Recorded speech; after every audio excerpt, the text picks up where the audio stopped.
So that is part of that conversation point coming in particular there. Also keep in mind, though, with some of these racetracks like Lime Rock Park, that should be a strong race. Suzuka should be an intriguing one, for example, that test driver skill. You also mentioned Mount Panorama. That's going to be a very wild season finale with how tight that racetrack is. It certainly is.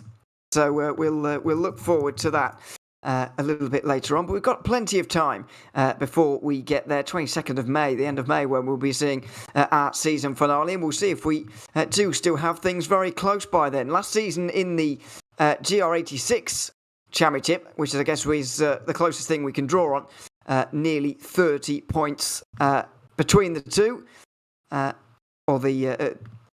What should I say? Under 30 points between the top three is what I'm trying to say there.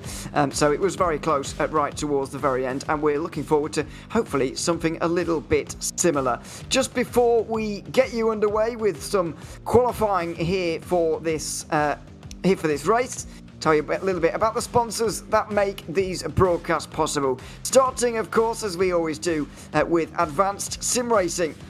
Owned and operated by passionate sim racers, Advanced Sim Racing designs and builds the sturdiest and most durable aluminum profile racing simulation cockpits available in the market today. All PRL members also get a 5% discount on ASR products using the Precision 5 coupon code.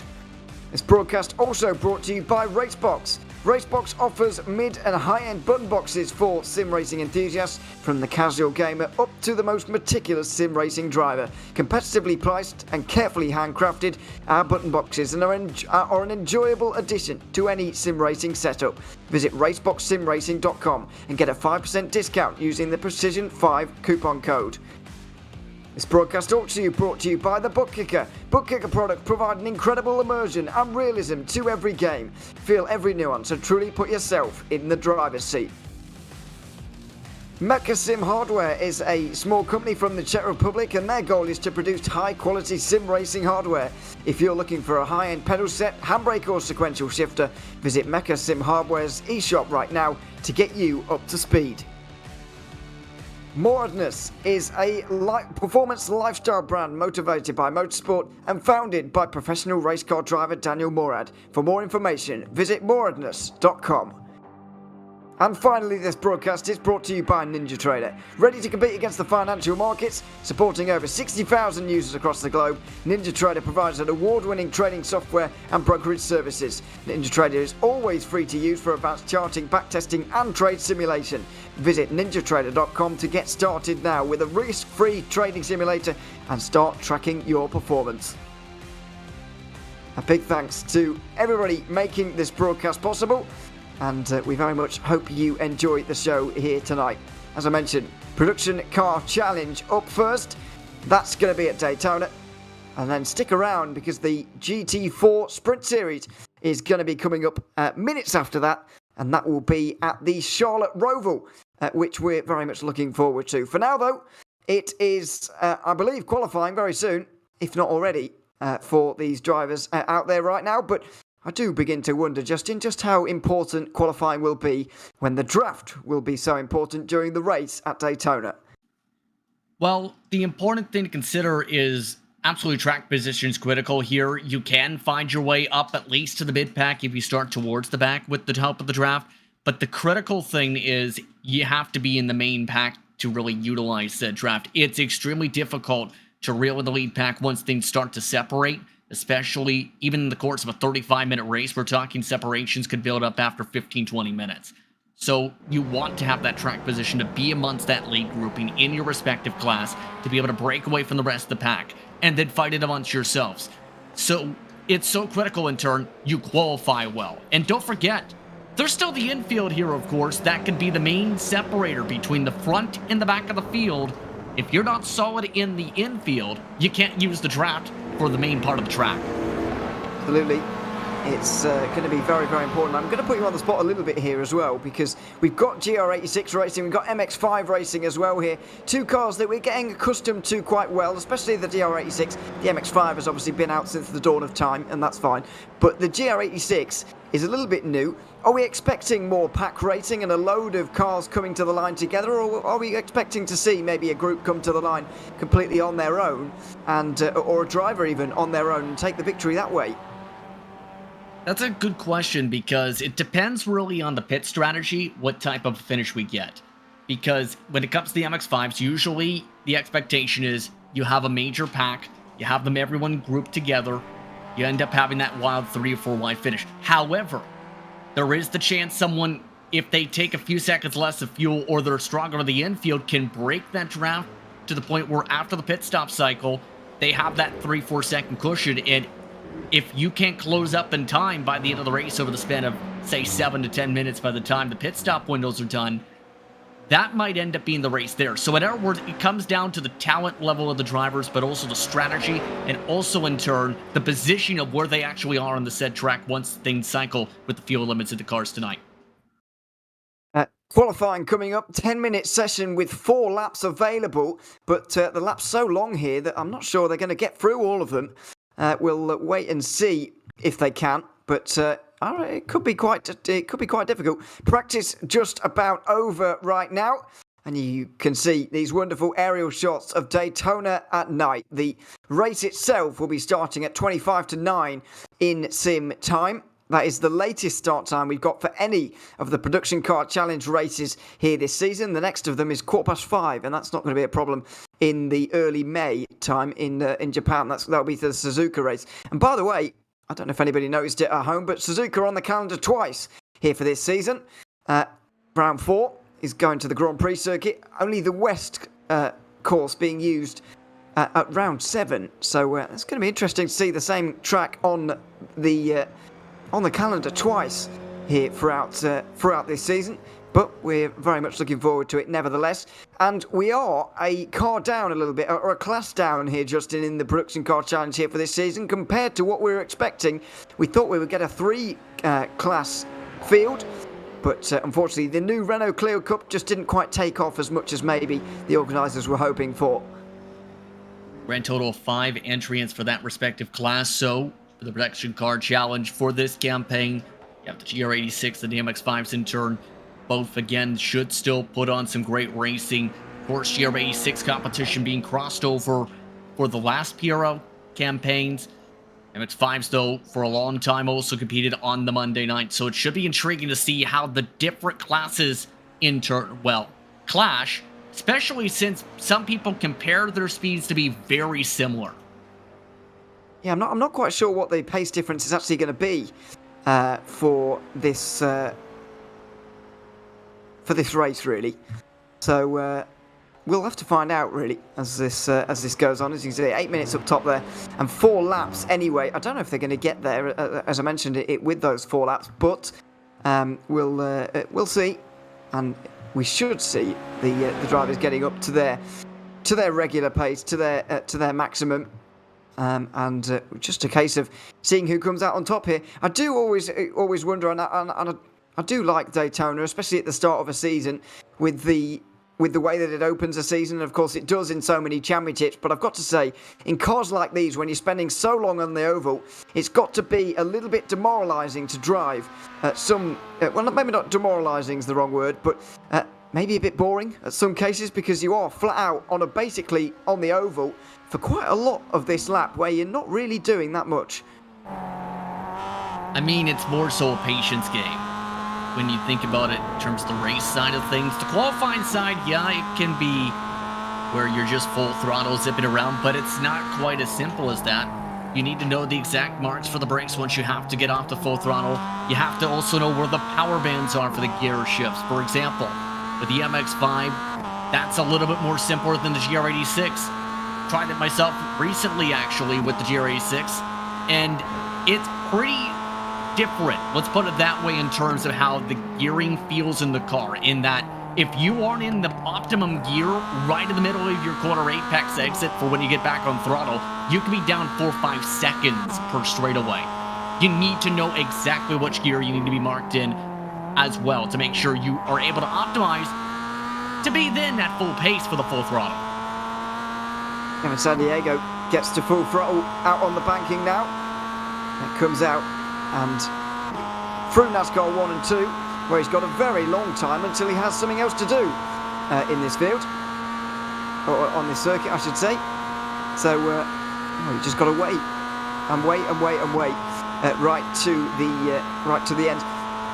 And we'll just see. We'll get a flavour as well for quite what the time difference is going to be between the GR86s and the MX5s as well. In practice, we saw some good times from those up front, and I think they were in the 2:08s, 2 minutes 8 seconds kind of region in practice. We'll see if they get there in qualifying as well. You'd imagine they will do, because it is a 2-hour practice session, and that's plenty of time to be able to set up a qualifying run.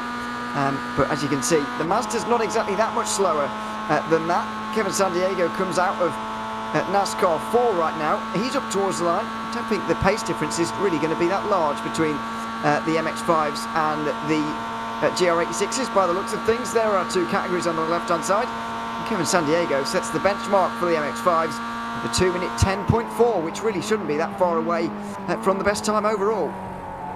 I don't think it's a surprise to see Kevin San Diego doing well in these types of cars too, not just with the air experience from PRL competition from him, but he's also one of those who competed in the MX5s prior to the GR86 switch and was a championship contender then all the way back in August.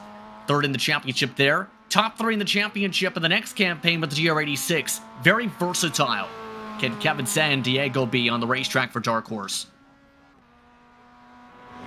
Absolutely. So there he is, Kevin San Diego, 7th place at the moment, and sat there in a very good position. He was 3rd in the GR86 series last season, by the way, just 29 points off the top. Didn't make it to one of the rounds as well, and had a fairly good season, really. 2 wins, was in the top 5 on every other occasion, but it just shows that 6 wins is hard to come back from, and that's what Mariano Barros managed to do in that previous season. But you can see that Mazda MX-5, a good second and a bit ahead of his nearest rival right now. But up front is Michael Leng, who's currently got it in the 56 with a 2 minute 8.8. And they've only really got maybe one more lap after this one to be able to go any quicker there in the 56. And to have 3 temps in a field like this, especially at a track like Daytona as well, that's not a bad margin to have at the front of this field. I think you can argue the margin is even more significant. In fact, you can even look at the margin more significant for the MX-5. More than a second quicker, shockingly enough, for San Diego compared to everyone else in his class. That is kind of absurd with this type of car. Usually it's a couple tenths, not a second plus at Daytona. Absolutely. It's a long lap for a gap like that. Just, as I say, just 3 temps. Not a big gap between Jared Farrell and Andrew Sharp in 2nd and 3rd there. But it is a big gap between 1 and 2, as you can see on the left-hand side. We're currently watching the 3rd place MX-5 driver of Andrew Venario making his way through the final couple of corners, and there's a couple of improvements, especially from GR86 drivers. Jimmy Richards gets inside the top 10 for the first time in a while. We've also seen the 994 of Michael Lorty get up the order there as well. What about Venario, though, up towards the line right now? Didn't really feature towards the top of the standings in the GR86 series last season. But what about in the MX-5? He goes over the line. Baron Glover improves there in the 93, but Venario stays where he is. It was a 2:13 that time, so no improvement. And just one more lap remaining as some return to the pit lane. Others will continue, and we'll see who can improve from this point. But it does seem the GR86s are finding their feet a little bit, and the MX-5 getting pushed further and further down the order. So far, so good, I have to say, though, when it comes to the Jeff Gordon-themed race cars. You have Farewell and Sharp, very similar paint schemes, already 2-3 up on the board. So those two, I wouldn't be surprised to see working together from the get-go, trying to shuffle Leon out from the race lead, even with that advantage in qualifying, because that draft is such that equalizing factor. If they can find a way around the 56 early and force the 56 to have to go in essentially save mode, they could dictate the pace as a grouping tonight. What do you think the interaction as well is going to be between the GR86s and the MX5s? Because they are actually quite close in terms of where they're sitting in the order right now. But it's not going to be a lap traffic situation per se, like we see in, you know, the top class of endurance racing on iRacing or whatever it is. It's very different to that, but of course they're going to make their speed in different ways as well. So it's going to be an interesting interaction between the two classes. That's actually a more difficult question to answer than you may think, because it could in some circumstances be pretty difficult to actually pass the interclass because the speeds are so close. The main difference from my understanding is the corner speed, where the GRA6 could be, in some cases, have that extra little bit of speed as indicated with the top qualifiers right now. It's the straight line speed that's dead even. So in our words, it's just that difference in how much speed the cars can carry. That might be the difference to handle the traffic if we get to that point, which it might not until the final few minutes. I think it's going to be a case of staying together, but we'll see about that. Roman Bykov makes his way around NASCAR 3 and 4 as well. He's showing 22nd overall, which is 3rd in the MX5s, even if that graphic is not showing us, but I can tell you that he is. I believe so. Anyway, up front though, no questioning who is going to be on pole for this one. It's going to be Michael Lang, by the looks of it, by over half a second. The only driver to be in the 208s.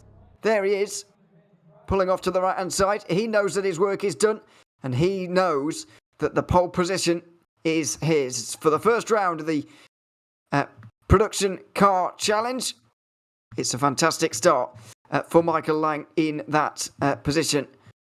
He'll be leading the field away and to the green flag here at Daytona. And we'll get the rest of the field up behind him and show you who is where. Andrew Sharp will be alongside him, just ahead of his teammate Jared Farrowell.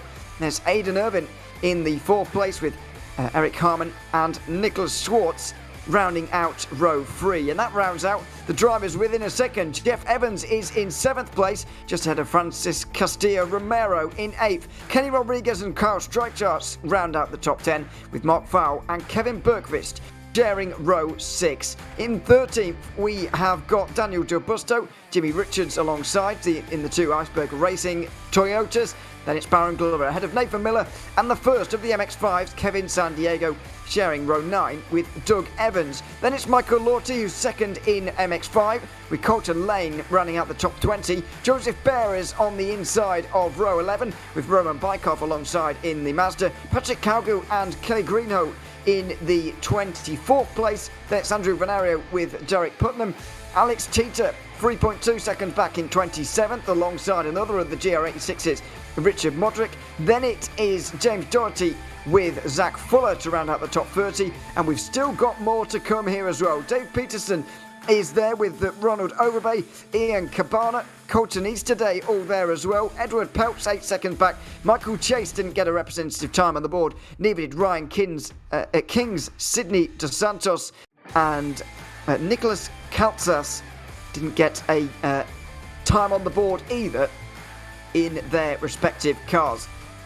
Nearly 40 on the grid for the first round of the Production Car Challenge. It's a very, very good entry, and you can see them lining up on the back straight now. We're ready to go racing for a new season, and it is going to be very, very interesting indeed at a traditional opener of Daytona. And good to see nearly 40 cars on the grid limbering up for turn number 1 and the 35 minutes of this race.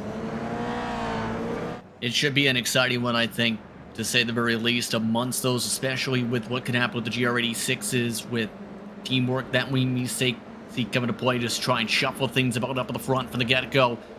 I think it's the bigger question, though, on the MX5 side. Who's going to be able to try and keep up with Kevin San Diego? And in turn, who's going to be able to try and save some gas, try and save some time in the pits with the fuel jugs once they roll in through the boxes, once they have to come into time? It should be a wild start to the season under the lights here at Daytona.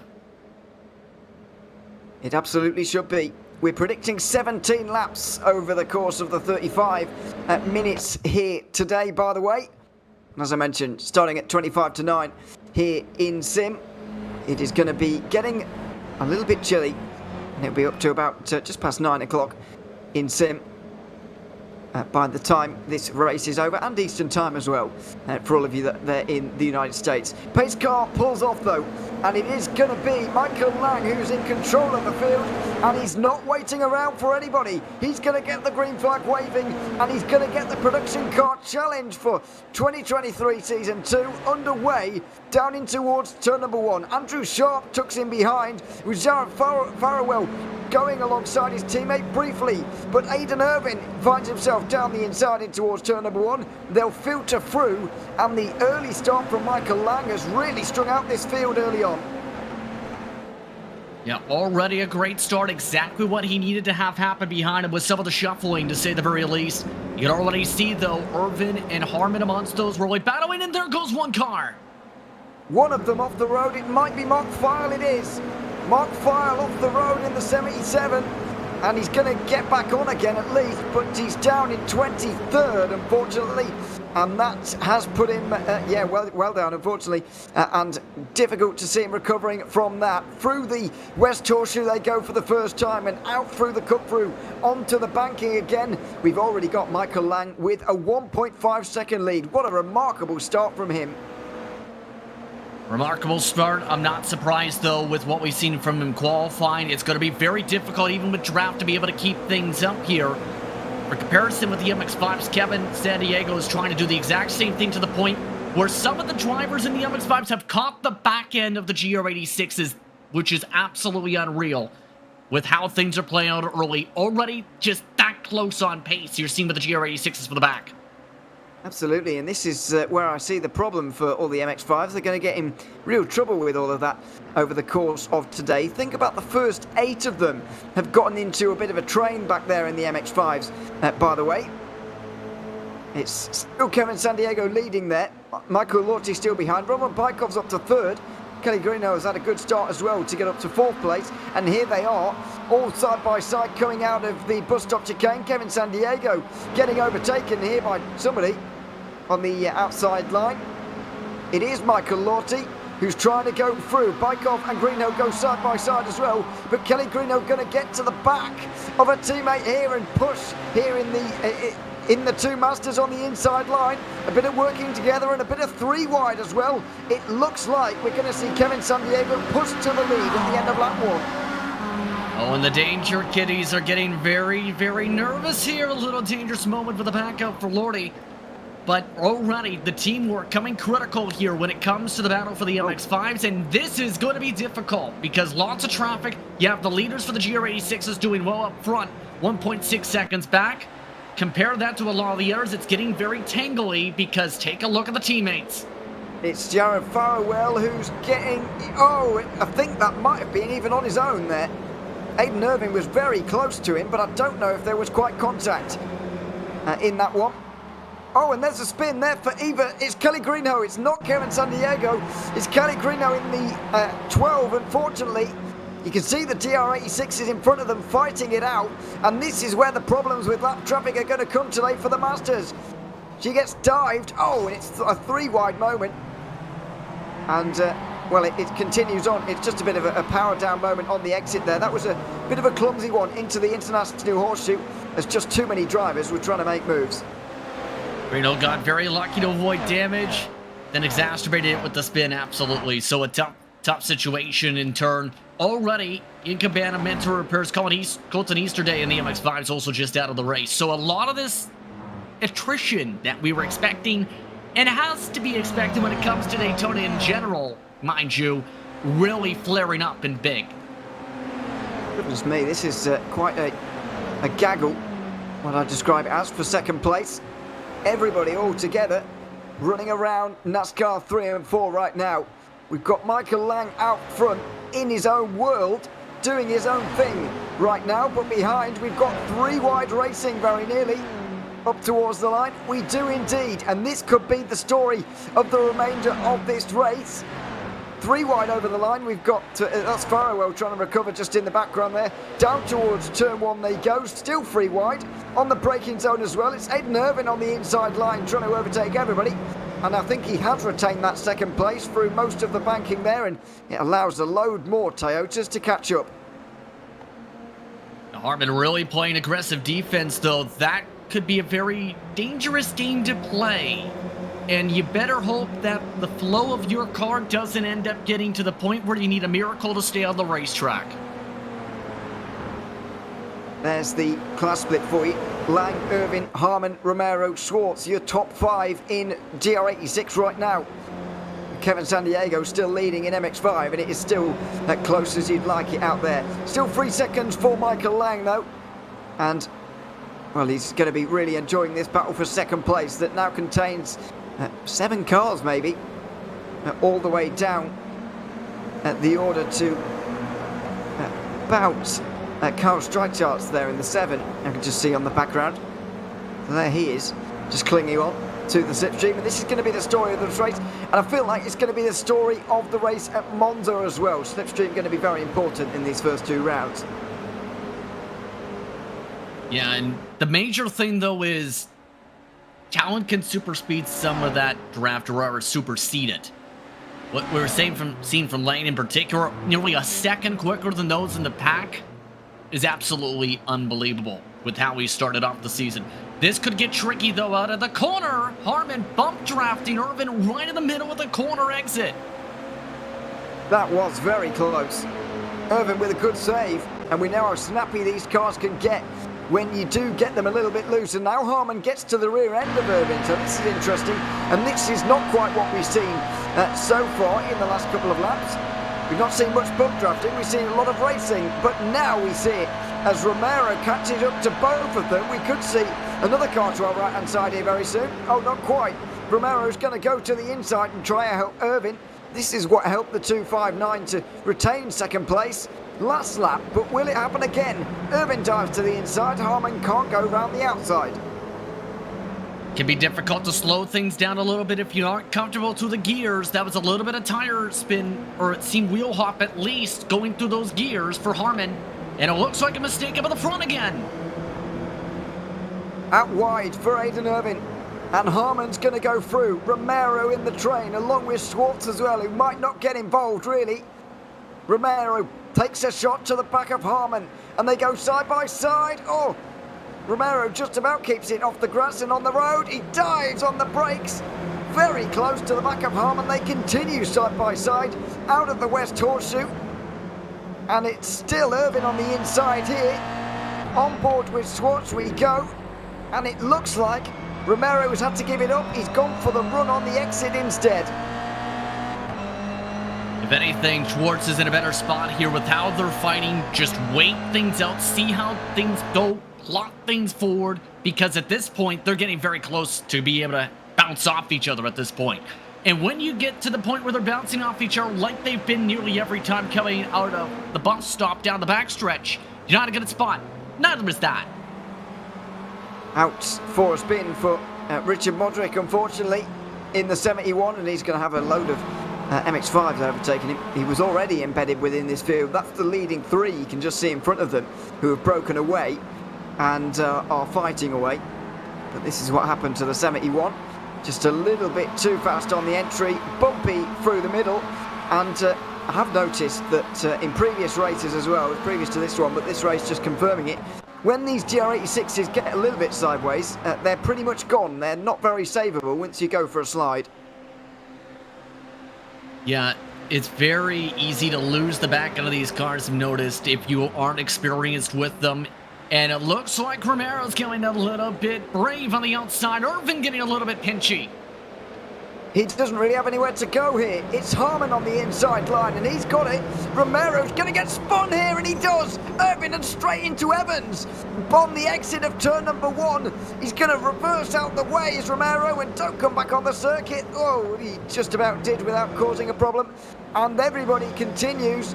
But unfortunately, 2 out of that group fighting over second place have been taken out of it as Romero gets spun, just pinching Irvin a little bit, I think, on the inside line. Let's take another look. Yeah, just take a look there. I think it's offset 3 there, just turns, doesn't realize, I think, that there's offset 3 with Evans to the inside, and that, I think, sparked it there. And that's the tough thing, when you don't get the spotter call, or potentially don't get that spotter call saying you're 3 wide still, and you end up thinking you're side by side and trying to pinch someone off like that, that leads to that situation there. You see it right there. Oh, what can you do? What can you do when you're Jeff Evans in that situation?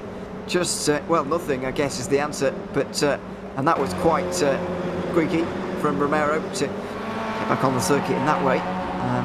But either way, back on and back going again. These are the Masters. It's Kevin Sandiego leading Michael Lorty and Roman Bykov in a 1-2-3 right now. But we're seeing typical Mazda racing as the slipstream prevails, although Kevin Sandiego has got the closest that anybody has to actually breaking that draft here just past 10 minutes into this one.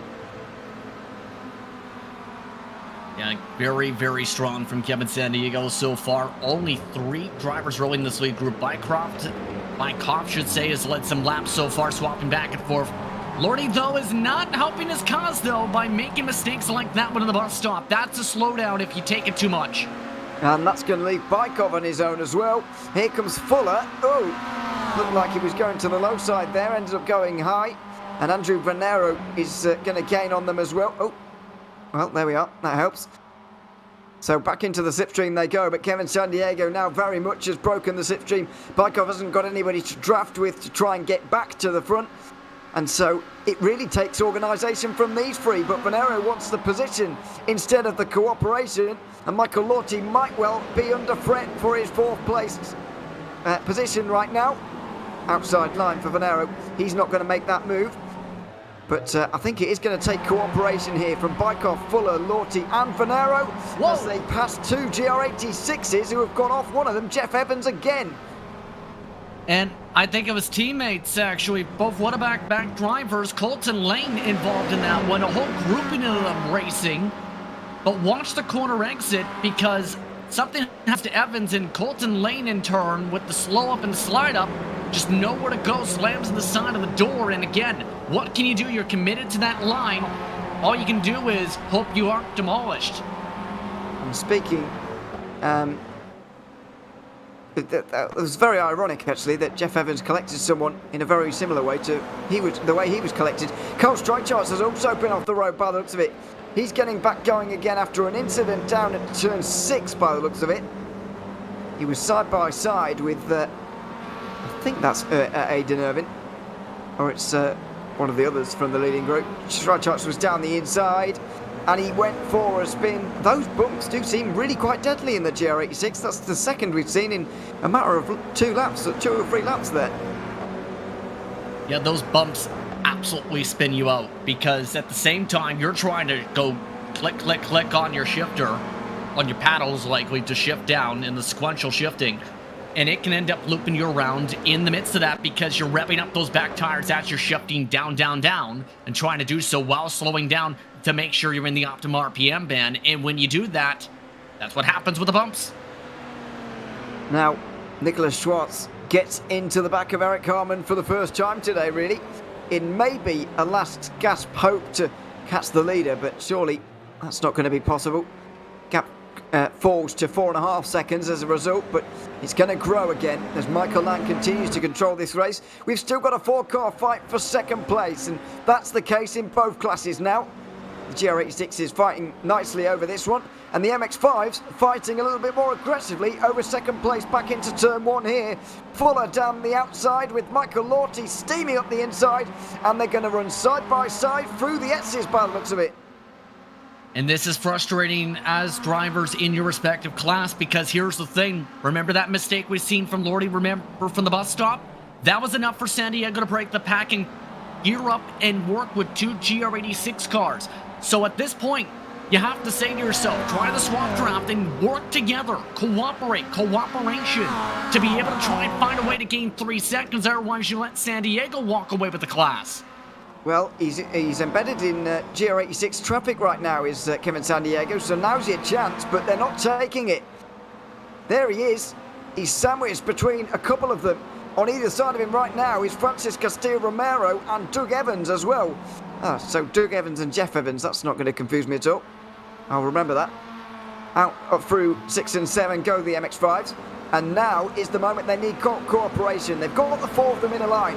It's a perfect opportunity, but so far they seem more interested in fighting for second. And usually if you end up fighting that spot, it's either that situation where you're trying to swap forward or you have just that issue of patience. I think it's more the issue of patience here because for it to work, you're trying to use the driver second in line, swap draft, and then take over the lead spot to work ahead. Right now, though, that's the tough thing. It's not really working to be able to close up fully yet. Right now with San Diego, he's running the 210s with the faster cars are on him in class-wise. These drivers in the 211s to 212s last time by. Let's see, this time by Bykov, steam to the front there, passing Fuller and Lorty, so that's going to cost them a little bit. Now, does Michael Lorty get to the rear? No, he doesn't. He's going to pull to the outside line, and they are intent on fighting for second by the looks of it. Side by side, as the 994 looks to lead them all over the lap, maybe, or maybe not, as the GR86 just behind them doesn't really know where to go. It's Kenny Rodriguez who's stuck behind them and stuck in this fight. He will be for the infield too. Outside line for Fuller. It looks like he should have that one, but he'll battle side by side with Roman Bykov here. But it's Zach Fuller with the inside line of the International Horseshoe, and he should have this one. He will do into second place. Oh my word! Michael Lorty steams down the inside, and it's Fuller he collects. The second I seen him try and send it to the inside, knew that was not going to stick. That was way too deep in the braking zone by at least 15 feet to try and make that pass. The problem is, with how much speed he was carrying with the help of a bit of that draft heading to the horseshoe, and also just what line he was taking, it was going to be extremely difficult to stay on that bottom side, and he absolutely blew the corner. He certainly did. Lorty and Fuller end up off the road. Second place now, Roman Bykov, with Andrew Venero basically, well, barely there. And Fuller drops to 6th place. Michael Lorty back to 7th. It's a real mess of a field. Now, by the way, we've got 4 drivers out of this race so far, with a few pit stops and few returners from pit stops as well. Saw in the last couple of moments a couple of incidents in this group here. Eric Harmon has been able to get himself away from them all. And now it's between Nicholas Schwartz up front, Aidan Irvin in the middle, and Andrew Sharp at the back, fighting for the final podium spot with, well, about half of this race remaining.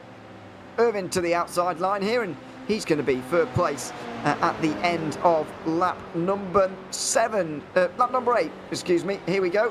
Too wide in towards turn number 1. Schwartz still on the inside line, going to give him a challenge. I think Schwartz more so thought, just let him make the mistake like that, it's happened several times with Irvin. Just force him out of the main groove, force him towards the marbles, just pressurize the mistake. And that's, again, the smart play. Mention just let him make the mistakes, sit in the popcorn seat as here comes pit stops for the Mazdas. Oh, Michael Chase has very nearly missed his box there. Thankfully, I think he's got in. Andrew Venero is also in. And these are scheduled pit stops by the looks of it. By the way, they are limited to 30% maximum fuel here in these races. But that's pretty much directly after halfway. Out of the pit lane already goes Venero and also Chase as well. They're already rolling. It's quite a long stop actually from Chase. Yeah, Venero's done 20 seconds, 4 seconds from Peterson. There's wild differences here. I think Chase made a major mistake possibly with how the pit stop cycle went, because I wonder if there was an issue here with accidentally taking too much gas or having some speed issue into the pit lane, because 40 seconds is not the norm. 4 seconds from Peterson is the norm. Normally these types of cars. It's going to be interesting though how the fuel plays out in turn, because the more fuel you put in, the more time of the fuel jugs. Michael Lorty, 22 seconds should say. So that leads more so, I think, to the question based on the number. What in the world did Dave Peterson do to stop for 4 seconds at the start of the pit window? That's what I'm wondering. Has he taken on the fuel he needs to there? Because that's wildly different. Michael Chase's pit stop also wildly different, as we see a very close up and no front end on the car of Daniel Del Busto there. Oh dear, and he's got bad suspension damage too. Here's the replay into the bus stop chicane. It was quite a lively group actually, fighting for the latter portions of the top 10. Oh, and in the end, it was Del Busto on his own. Oh, and that is really heavy contact with the wall. He was losing it before it even started to turn in, just too hard on the brakes on the jab, and that started to spin him around. And now, some of the top drivers in the GR86s coming in. We've already seen the 56 roll out of the pit lane, 9.7 seconds in the box. Keep in mind, Michael had started losing time before the pit stop for the first time all race. We've got the rest of the MX-5 field in, by the way, so we might be able to find out here what's normal for a pit stop. I think I'm going to go with 20 seconds. Peterson's pit stop seemed wild to me. Kevin Sandiego has not left quite so quickly. Someone up on the jacks in the background. It's very obvious in these cars. Kevin Sandiego is going to pit for longer than 20 seconds, and now he goes after 23.6. It's a little bit longer from him. Bykov 23 seconds, more than as well. Derek Putnam 21.9. So Dave Peterson has done something here, but I'm not sure what it is. I almost feel like he may have accidentally didn't realize he was in a pit window. Yeah, that's exactly what he did. He didn't realize that he was already in the pit window, might have taken a faster pair, took it for 4 seconds, and now he's coming back in for fuel. He just absolutely botched this. And he's taking 4 tires when the norm for these cars, if anything, is fuel only or 2 tires. Well, there we are. Peterson makes his pit stop normally now, and the top 6 is now restored by drivers all taking normal length of pit stops. We have not seen anywhere near the amount of pit stops, though, in the GR86 category just yet, as you can see with Eric Harmon still leading his way around here. Michael Lang has just got through on Francis Castillo Romero, and Doug Evans is not far away either. But they're both yet to make pit stops. This is also going to help the GR86s in terms of this race and keep them in front as well, because their pit stop does seem to be about half as long as the MX-5s are coming in for. And remember, Hartman was amongst those who, for a while at least, was able to save a bit. Schwartz, in particular, got the chance to save. And several more drivers who were amongst those who were pushing pretty hard. The main thing I've noticed, though, the pit lane entry and exit so critical when it comes to all types of racing. A couple seconds alone was gained through that cycle by Land as Urban and company come in for their stops fuel only. Irving just gets underway under 10 seconds. Seems a very short stop from Andrew Shaw, I think it was. But yeah, 9.3, a little bit quicker than we saw from the others, but not out of the realms of possibility. He should be able to get to the end from there. As Jared Farrell is coming around the first corner right now, he's going to duck in with these guys and get in around 8th place in the order if he can get in front of Irvin, which he won't quite do by the looks of it. Or he will. He just about does. And through on one of the MX-5s, there you go. That's a lap down car now. We do have a few MX-5s at 1 lap down. Oh, and there's contact in the background. One of the lap down Mazdas goes off there. And I think it was Nicholas Kautsas who was involved in the number 5. We'll have another look at the replay here. Welcome back to the racetrack, I guess you can say, because things look normal. Standard pit exit, already the MX-5 in front, decent mark, and then just so happens both the drivers in front miss the corner, sees the door open, and that red MX-5 just says, I'm going to try and make the pass. The problem is, he doesn't, I think, realize the GR86 is there already. Oh, I don't know. I think Strike Charts should have been paying more attention. He was the one that could see it all unfolding in front of him there and drove into the MX-5 regardless. So I would maybe point the finger a little bit more at him, but we'll find out what the stewards think, of course, and see if they do anything about that. Battle for 5th place still on in the Mazdas. These guys have all made their stops, by the way, so they're all sorted. We're still waiting for the top 4 to come in, as well as some others dotted around the GR86 field. Zach Fuller here, defending from Michael Lorty, and this is going to be an interesting one, because let's not forget the contact that they had into the International Horseshoe a few laps ago. I don't think they will have forgotten it either. Interesting line from Lorty, where it looks like he just slammed the gas down earlier compared to the driver in front trying to set this up. But for the most part right now, these are some of the drivers who scrapped so much they cost themselves the lead pack as a result of their fighting, and this is going to be a very difficult hill for them to climb, especially since with all the fighting, Derek Putnam, who really hasn't been in their pack at all, jumped them as the rest of the drivers complete the stops. Well, Eric Harmon was miles out in front in the lead, in second place, but Nicholas Schwartz has had a 2.2 seconds quicker stop, and he's right on the back of him now. We are going to get a fight for second. It doesn't look like it's going to involve Andrew Sharp. He's another 2.5 seconds away, despite a nice pit stop, as we've still got down on pit lane both Evanses, Doug and Jeff Evans. And I wouldn't be surprised to see a longer stop from Jeff Evans, to be honest, because he was put through it in that opening stint of the race, but he has got going again, and didn't need to do much damage repairs at all by the looks of things. By the way, no fast repairs in this series, to my knowledge, after looking at the rules. Which even adds even more of an issue of what in the world happened in terms of Dave Peterson. Yes. Unless he actually took no fuel.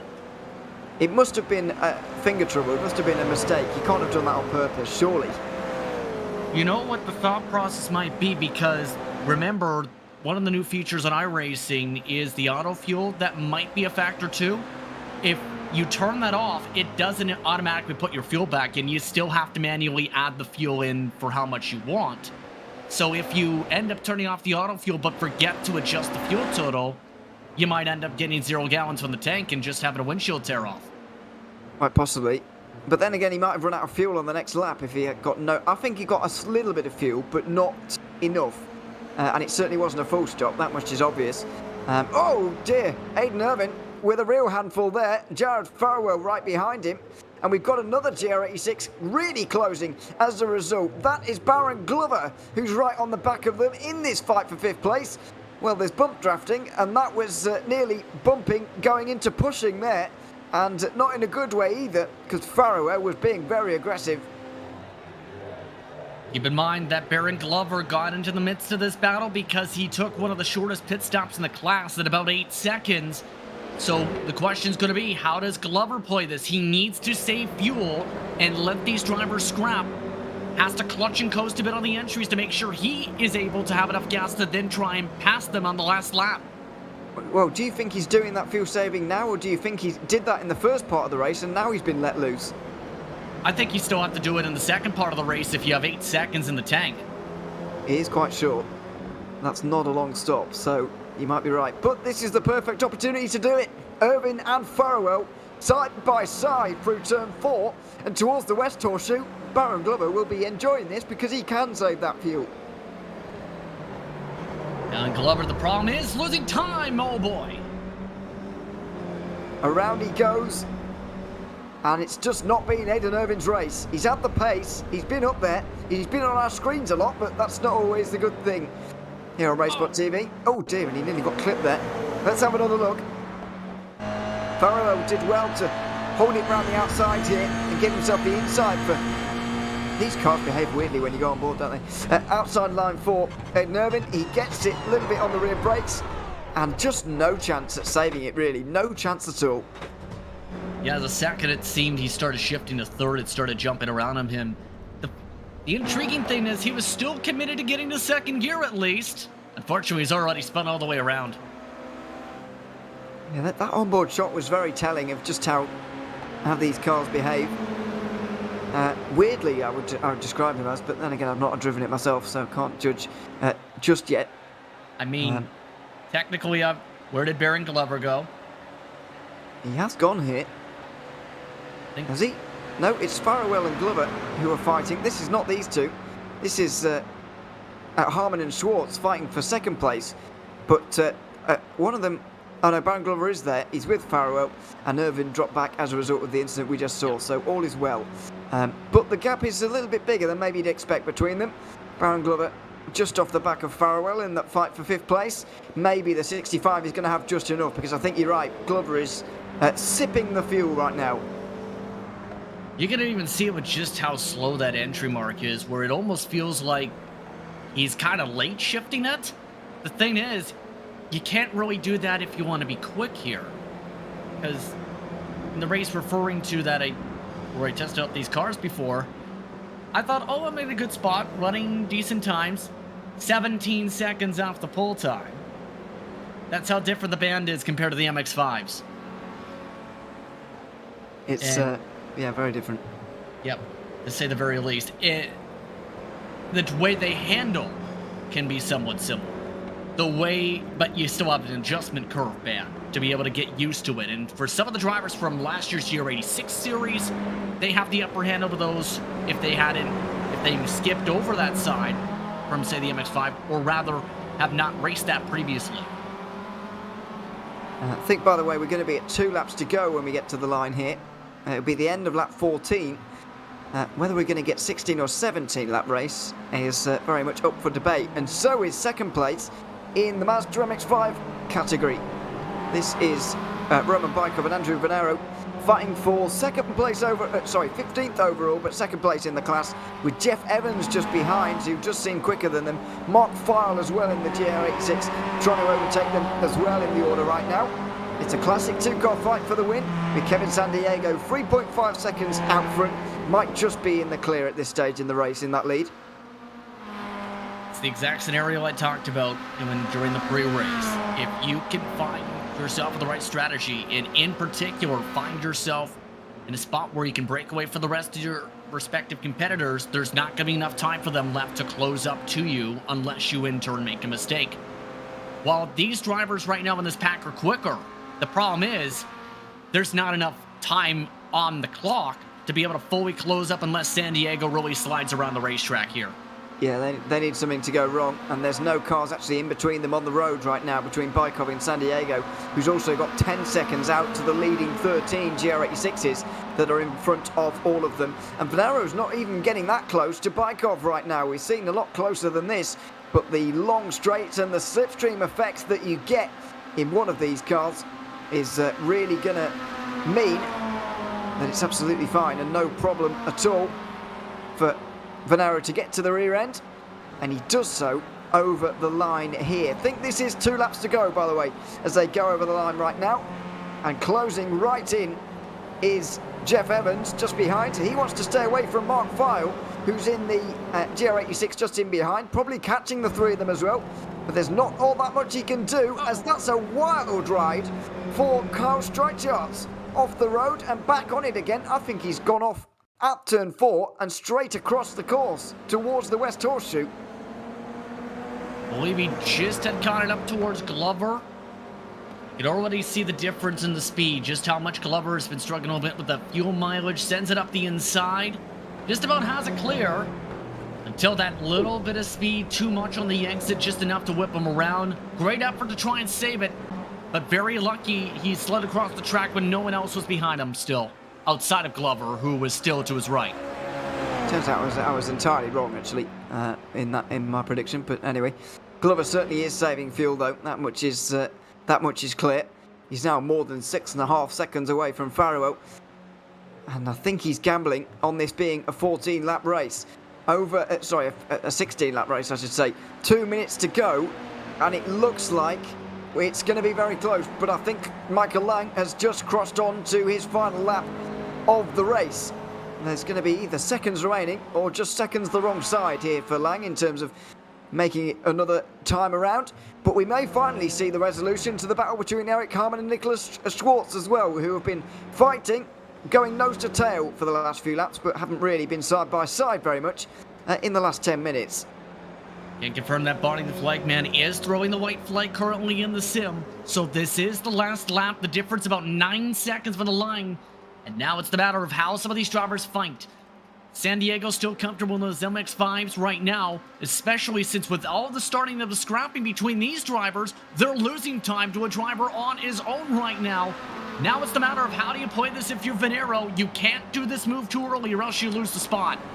I think he's just going to wait and wait and wait and then take him right at the end. We'll obviously cut back to this one a little bit later and find out what happens. Diving down towards turn 1. There's going to be a 4-car train here, and what are the GR86s going to do? Because Mark File all of a sudden is right here with Jeff Evans fighting for what is only 14th in the GR86 category, but it could be so important in terms of resolving podium places in MX-5. Almost feel like Evans has been letting these drivers fight in the MX-5s. The problem is now with File in the mix of things, do you try and push to try and keep away from File, or do you allow the drivers still to fight? It's such a catch-22 where you want to let the drivers in front battle for their positions, but don't want to lose yourself some spots.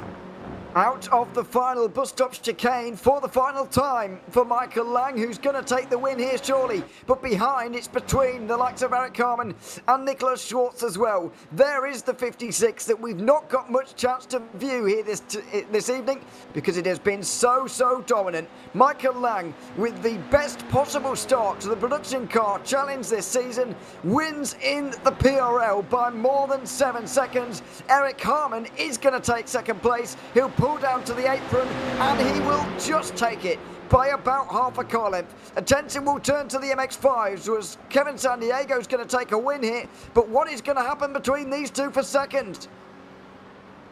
It's not over yet right now. Bykoff has really been trying to center the bus stop. Is that reach around enough? Venero has a big chance for a run though, a double toe off Colton Easter Day 2.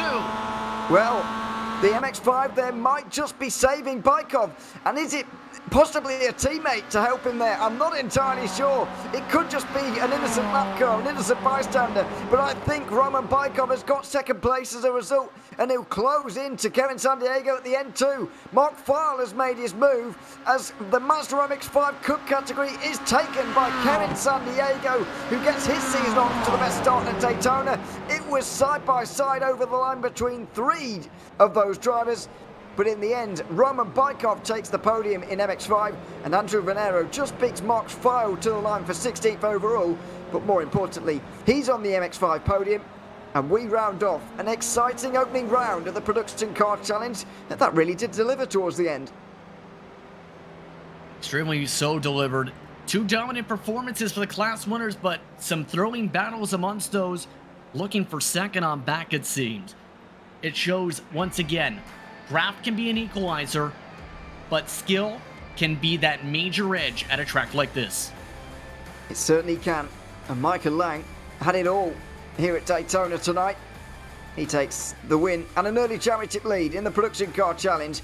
Here's the GR86 standings with Eric Harmon and Nicholas Schwartz fighting to the line. Andrew Sharp and Jared Farrell round out your top five. Kevin Bergquist is sixth. He just beat Baron Glover to the line. Aidan Irvin just beat Nathan Miller to the line, with Carl Streichart rounding out the top 10. Then it was Francis Castillo Romero in the 11th place, with Doug Evans 12th. Kenny Rodriguez just behind them, with Mark File and Jeff Evans fighting as we saw. Joseph Bear and Ronald Overbay find themselves on the lead lap for 16th and 17th. Then it's Sidney Dos Santos with Richard Modric over the line as well, as Daniel Del Busto in the 20th place, as well as some more. We've got the likes of Colton Lane, Jimmy Richards and Patrick Cargill, who all failed to make the finish. In the Mazda MX-5 category, it was Kevin Sandiego, who's got quite a small winning margin there, but maybe doesn't reflect how the race went. Roman Bykov beat Andrew Venero to the line, but they're both on the podium, ahead of Derek Putman and also Zach Fuller. Michael Lawty ahead of Michael Chase in 6th and 7th. Then it was Alex Tita and James Doherty, your final drivers on the lead lap. Ian Cabana was in the top 10, as not was Nicholas Katsas. He did make it to the line one lap down. Edward Peltz also did. Colton Easterday, Dave Peterson, Kelly Greeno and Ryan Kings all many laps down by the end. Well, an exciting start to the season and a very successful one for Kevin Sandiego, who we can bring in now. Kevin, welcome to the booth. Good to have you here. It's good to see you on the top step of the podium as well here in the Mazda MX-5 Cup category. Daytona is such an iconic place to start a season, but how were your expectations going into this opener? Yeah, you know what? This is a really fast track for the MX-5, and so I was a little bit concerned about the traffic with the GRs. You know, if there was a incident or two up front, gonna have to deal with that. But my game plan was to try and stick with some of the pack of the GRs, and that ended up working out okay. And I was able to pull a little bit of a gap and keep that going through the rest of the race. So I think overall it went pretty well. There was a couple of close calls, but really fun race overall. It was certainly a fun one to watch. I mean, what is it like battling with those GR86s? Because you qualify faster than some of them. Also, you get split on the start. So what happens when you catch up to them, and how do you kind of interact there? Because it isn't something we experience very often. Honestly, I wasn't expecting them to catch them that quickly, and I thought we were going to have a much bigger gap for a longer period of time, and they'd be more spread out. But they were still pretty much in a big bunch there, so I was just trying to be careful and not get killed. Unfortunately, my teammate did get killed behind me I'm not sure exactly. I didn't look at the replay yet, but yeah, it's tough because these cars are so closely matched. I don't know what we needed to do for the next start, but possibly leave an even bigger gap. But we'll see. The next track is Monza without the chicanes, but all the tracks after that are really tight and twisty ones. So do these first 2 rounds really mean that much in terms of who's going to be on top, or are they pretty representative of what we're going to see? We'll see. I mean, we missed a bunch of the fast guys tonight, so looking forward to some of them joining up and actually doing some racing. It'll be fun. I'm not sure what happened to Michael Chase tonight. He had good pace, and then didn't seem like he made the race. So hopefully next week he can make it, and we can have a good runoff. Absolutely. Kevin, congratulations on the win here tonight, and thanks very much for coming to chat to us. Absolutely. Thanks, guys. Have a great evening. Take care. Thanks very much. Kevin San Diego, winner in the MX5 category. In 5th place in the MX5s here today was Zach Fuller. Zach, welcome to the move. Good to have you here. A couple of problems for you throughout the day in terms of incidents and so on, but how was your first race in the series? Zach, can you hear us?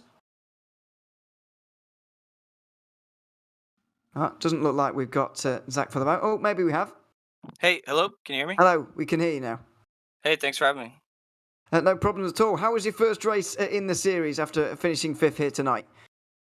Yeah, it was a lot of fun. Thought I might have actually a shot at a win there or a podium, but kind of got barged off there early in the race. But Michael actually shot me a message and apologized. So I think it was a little ambitious there early, but that's racing and that's Daytona in a way.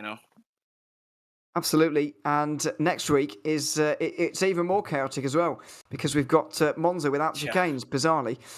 So how are you feeling going into that one?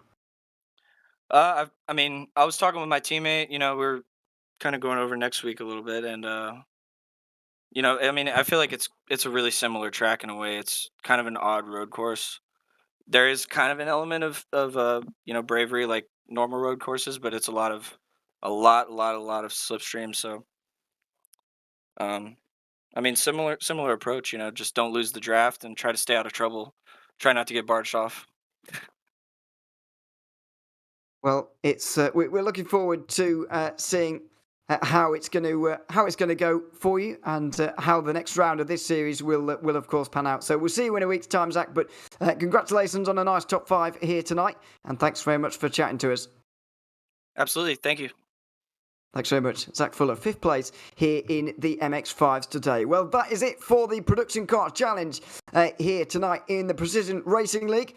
Coming up next week, of course, is that race at Monza in 1 week's time. Make sure you join us, same time, same place for that one. But before we go any further, don't go anywhere because we've got the GT4 Sprint Series coming up for you next at the Charlotte Motor Speedway Roval.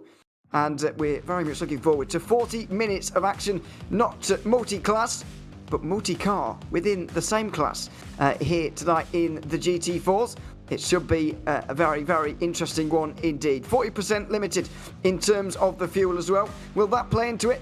Well, very probably. Pit stops not mandatory, but may well be used. There are the scenes from Charlotte Motor Speedway, 20-9 in sim time. It looks like we're going to get another race under the lights, Justin, and a very different one to what we've just seen at Daytona.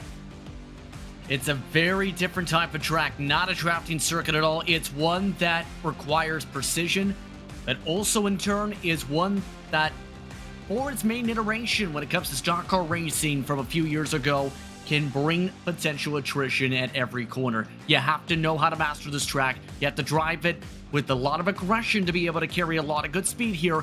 It could be a challenge for many drivers tonight, to say the very least, to make sure they don't slam into a wall. Absolutely. Requires precision, but luckily we're in the Precision Racing League, so I think we'll be fine. In terms of the schedule that we have here this season, it's a bit more of a mixed one from what we see in the Production Car Challenge, and you would expect that as well. Some bigger actual Grand Prix circuits, so the likes of Sebring and the Red Bull Ring, Montreal in there as well, Manicourt, and a finale at Laguna Seca. But I want to focus in on round 8 there a little bit here, Justin. We've got the combined Nürburgring VLN layout, which will include most of the GP circuit. It will include the Mercedes Arena, but that it will have that cut through and the right-handed hairpin just before we get to what would traditionally be turns 5 and 6, and then we'll go out onto the Nordschleife for all the glory that brings. That is going to be one to circle in the calendar.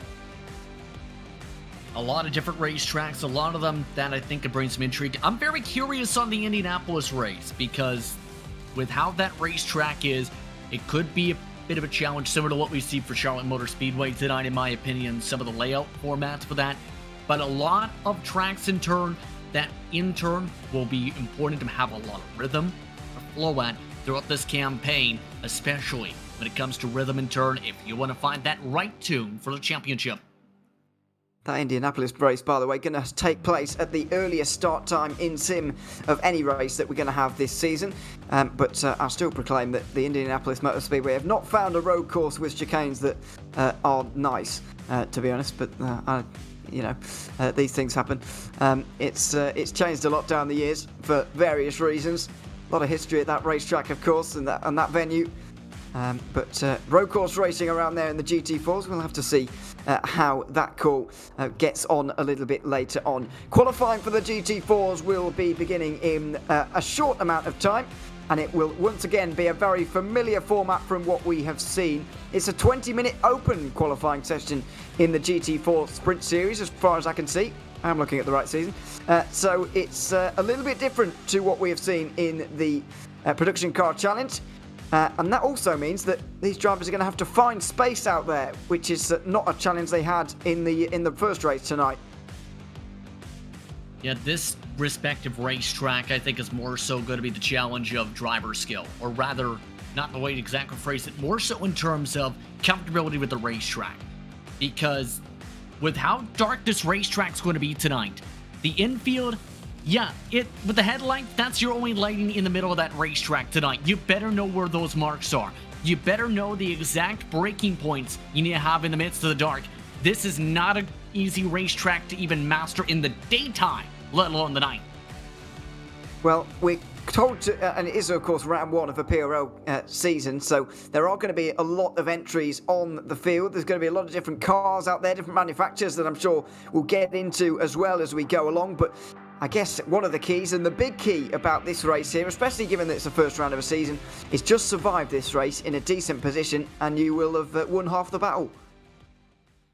Yeah, I think that's going to be about 3/4 of the battle, because with a lot of the sections of this track, the main passing sections, in my opinion, you have to talk about that final corner heading up towards that run up to the quad oval before the quick right-left for the start and finish line. Expect a lot of potential sends there, potentially a lot of time penalties there as well.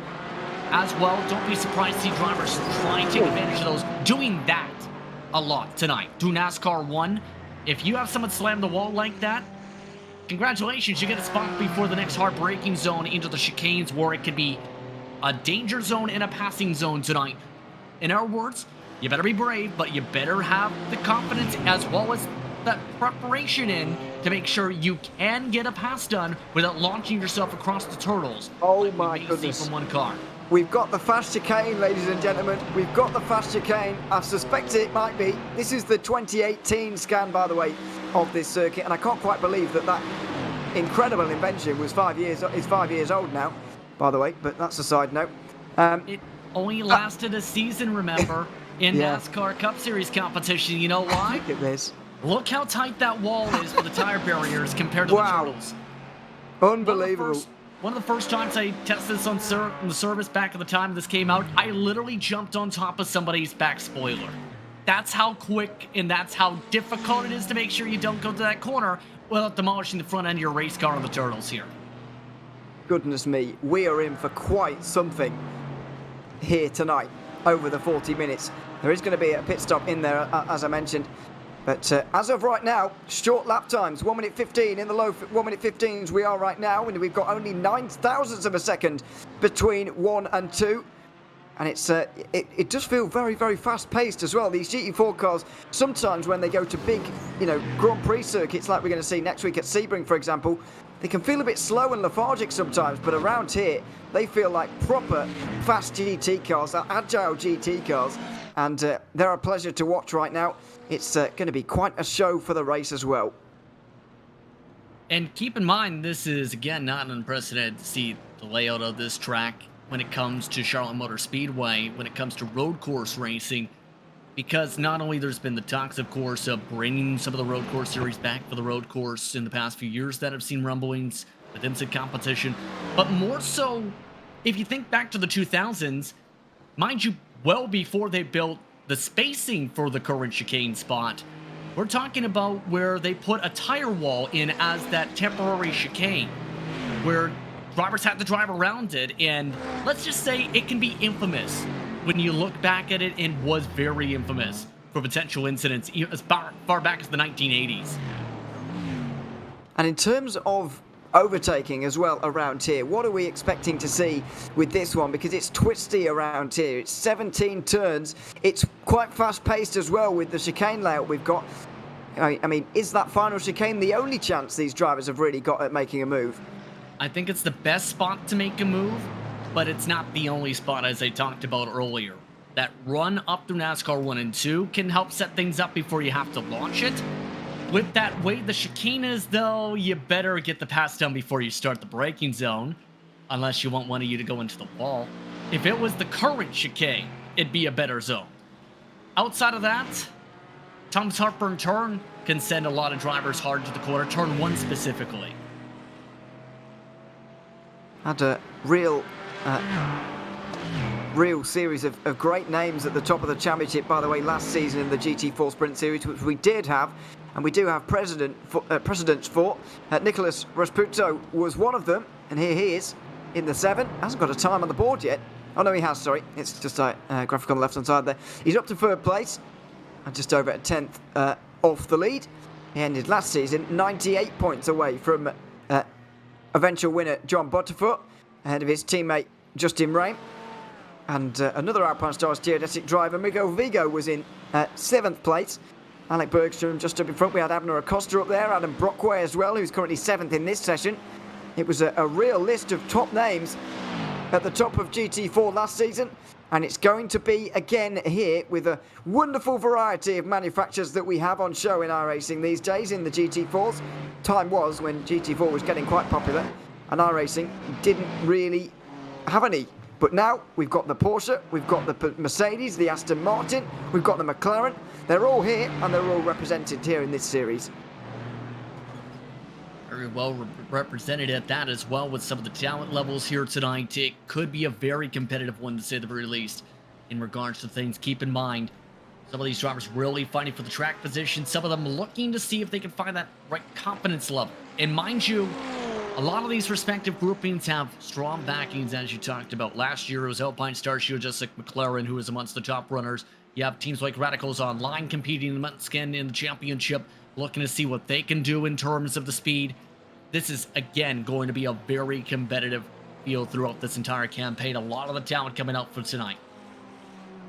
It absolutely is. Looking at 7th place briefly there. And Michael Tarafino back here in the 9th position in the Team Beef car. Launching over that curb and got sort of a cow sort of livery there. Maybe, well, I guess that's where the beef comes from. I mean, the sponsor on the side of that car kind of is the hint where that comes in, because there's kind of, when it comes to that respective restaurant, the campaign is to eat more chicken. And the main thing is for the race tonight, if you look at the back bumper or some of their paint schemes tonight for this evening, is don't panic. Critical thing for tonight, do not panic. You'll end up in a tire barrier if you start to panic and oppress yourself. Absolutely. By the way, it's Nicholas Belmont who's currently leading this session, by the way, ahead of Nicholas Rasputo and also Beckham Jassi. You can see here in the 12 Mercedes. Belmont was only at 4 of the races last season, but did manage to get a 2nd place on his way. I think it was on pole that day as well. back early on last season. Maybe he's taking a full tilt at this one this time around. You'd think with nearly a 20-minute set, or well, it is a 20-minute session, and nearly 20 minutes gone right now. And Belmont with a 15-0 currently leads. There he is. He's not particularly creative, as you can see. 15-0, but they do seem to be just keep on getting quicker, really, in this session, which you don't often expect from, you know, top-level drivers like this. Well, part of that is track may potentially have some more rubber built into it, some more grip potentially built in. The heat, per se, is definitely built into it more, which could slow down the times more. But I think it's more so just, again, more laps, more repetition that comes in, more chances to say, okay, do we need to tweak something to be able to find that extra little bit of speed? Do I need to try this a little bit different? So there's a lot you have in terms of 20 minutes that you can play around with, per se, to make sure you get the maximized amount of speed out of the car. 15-0 right now, and that should be good enough for Belmont, you'd think, to take pole here in the 40. He's still pushing here, though, as you can see. Up a rare bit of elevation change on a Roval through turn 6 and now 7. Turn 8, get as close to that wall on the left-hand side and the right-hand side as well as you get onto the banking. This is NASCAR 1 and 2 before you fly your way into 11 and 12, which is the famous chicane, where surely we are going to see something happen here on lap 1. Let's see how committed Belmont is here. It's that last curve that's really the one where you have to launch yourself over in towards 3 and 4, and then that big braking zone for the final corner. We might even see our first 1:14 of the day hit. I'm very curious if it even counts that lap with how much he was over the curbing. There he is, and it does count as a lap, valid lap. But if you do that too many times or at a certain angle, you might lose your front clip. There's also the off-tracks, of course, you've got to think about. 13x for a drive-through, 17 for a disqualification in this field. As we get a first view of one of the Porsche Caymans. This is Aaron Nations in the 3-2-4. Michael Terrafino moves up to 8th place here with a late improvement. And there is the onboard shot. I think he might be setting himself up for a lap time here. Not entirely sure. Either that or he just wasn't as aggressive over those curbs, which wouldn't surprise me. And there's a lift off into the final corner as well. Pit lane comes down onto. And getting onto pit lane here shouldn't be too much of a problem. It's not quite as much of a problem as it is for the NASCAR guys when they run around here. I don't necessarily see the problem for the NASCAR guys. It's more so that wall that can cause more of the problems in the stock car side for the pit entry. But most of these drivers completed the qualifying runs. At this point, if you're on the track, you better, if you feel confident, try and complete the run. I wouldn't be surprised, though, based on the trends we've seen last year in particular PRL competitions. Even with the final run down of the clock, most drivers elect to try and test out the pit lane. Only 5 or 6 have that ability now. Yeah, it's not quite like Darlington NASCAR-wise, but you get the idea. Certainly no concern for these guys. Beckham just sit here not very far away from a front row start. And with the checkered flag waving, he's got one more chance to try and do this. Up towards turn 8. It's just about getting as close to these walls as possible and kind of making turn 7 and 8 one long arc, really. And I guess if you include NASCAR 1 and 2, it's about making those 4 corners just one long arc of a left-hander. Up towards the hairpin. At the hairpin? The chicane, I should say. A hop, skip and a jump for Beckham just here. The wall? Maybe scraped it. Yeah, he definitely brought up some sparks. I don't know if this will count with them bringing up some sparks from the tire barrier. Commitment, and it's a good time. Front row from Beckham Jasir. Wasn't expecting him to really get anywhere near a good time there, actually. But he certainly did. That was absolute commitment, and I don't think he could have pushed any harder than that, really. Out of all those who were left able to continue their runs, he was the only one who committed to try it again. He timed it up very well to get himself to the front row at least. For the end of qualifying, this could be a very thrilling race. I think in turn, though, it could be a very challenging one to stay clean in based on how hard some of these drivers are pushing into that backstretch chicane. I think that could be an understatement going forward into this one. Let's see. Because, my goodness, this is going to be nearly 30 laps of fantastic racing at the Charlotte Roval in the first round of the PRL GT4 Sprint Series. On the front, though, it is going to be Nicholas Belmont, who is going to take the pole ahead of Beckham Jasir. Nicholas Rodputo just in behind, with Jordan Ricksagrini in the 4th place. Carter Hutchison and Adam Brockway will be sharing an all-Mercedes row 3 and an all-Mercedes top 6. Max Tillnueve is in the 7th place at a Michael Tarafina. There's Walker Caton alongside Jerome Bartholomew in the 10th place. Alex May is alongside Gianni Mauro in the 6th row. Ryan Miles is alongside Matthew Fortin, with Joshua Chinsky in 15th. Hugo Gallo 16th. Robert Woodway leads Austin Lawrence on row 9. Roman Fo and Mariano Barrios is in the top 20 here, reigning GR86 champion, with David Van Roy in the 21st place, instead of Jake Haskell and a load more. I can't read quick enough for all of these names to get reeled off quite in time. So we're just going to have to keep going. William Brennan, Siglo, Brown, Junior, Richards and Genro inside the top 30 as well, with Aaron Nassins in the 31st place, alongside his teammate Roy Brown, Vanco, Williams, Groves, Kimball sharing the next 4 rows. And then we're getting into those that didn't really set representative times. Jeff Fleischman, Anthony Rivera, Matt Distill, Brian Huskings and Val Asensio, the 41 drivers of this race here tonight.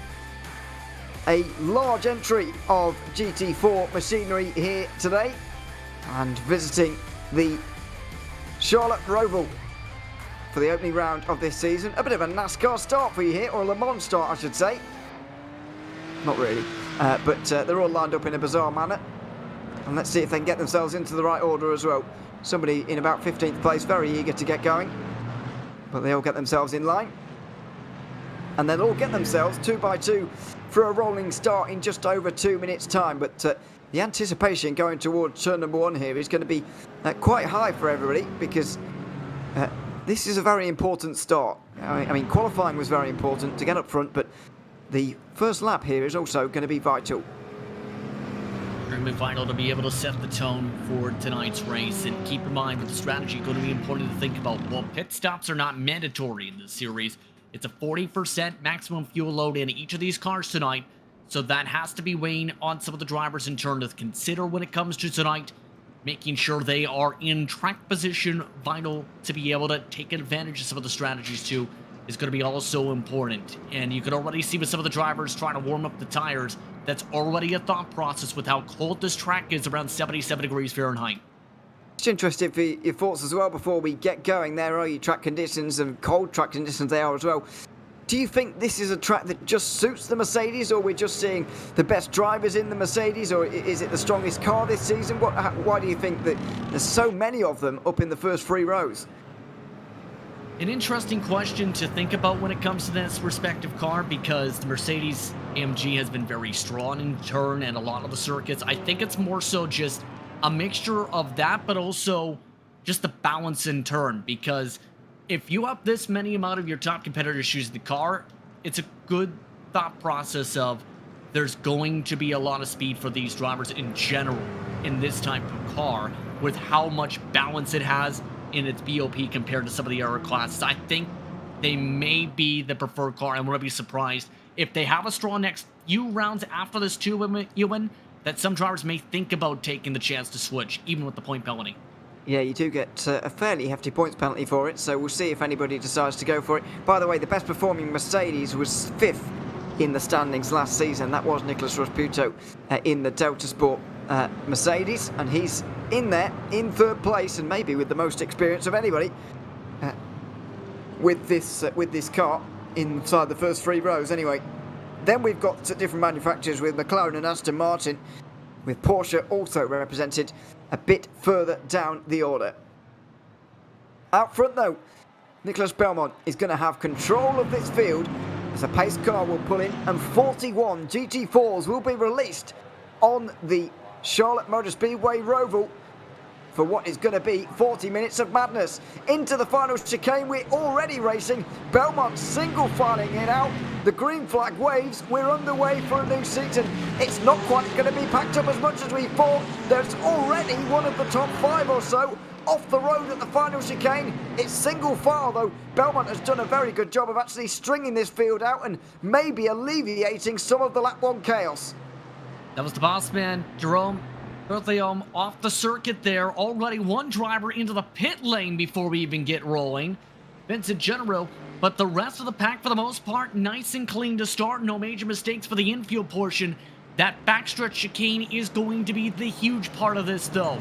Already emphasized in the drivers meeting and throughout the night to make sure you keep things careful with how big of a chance there is of a pile up there tonight. There is a huge chance of a possible pile around there, and it's Adam Brockway who's already off the road. Down towards the bottom, he could be a championship contender this season, and that's a big moment for them. It's the top 4 going through here cleanly, but what about that fight for 5th place? As at the moment Carter Hutchinson's got there, they've all managed to go through cleanly. It's the first breathe-in moment of this race. Oh no! Off the road, miles off and down towards the apron. A crash after the chicane by the looks of things rather than going through it.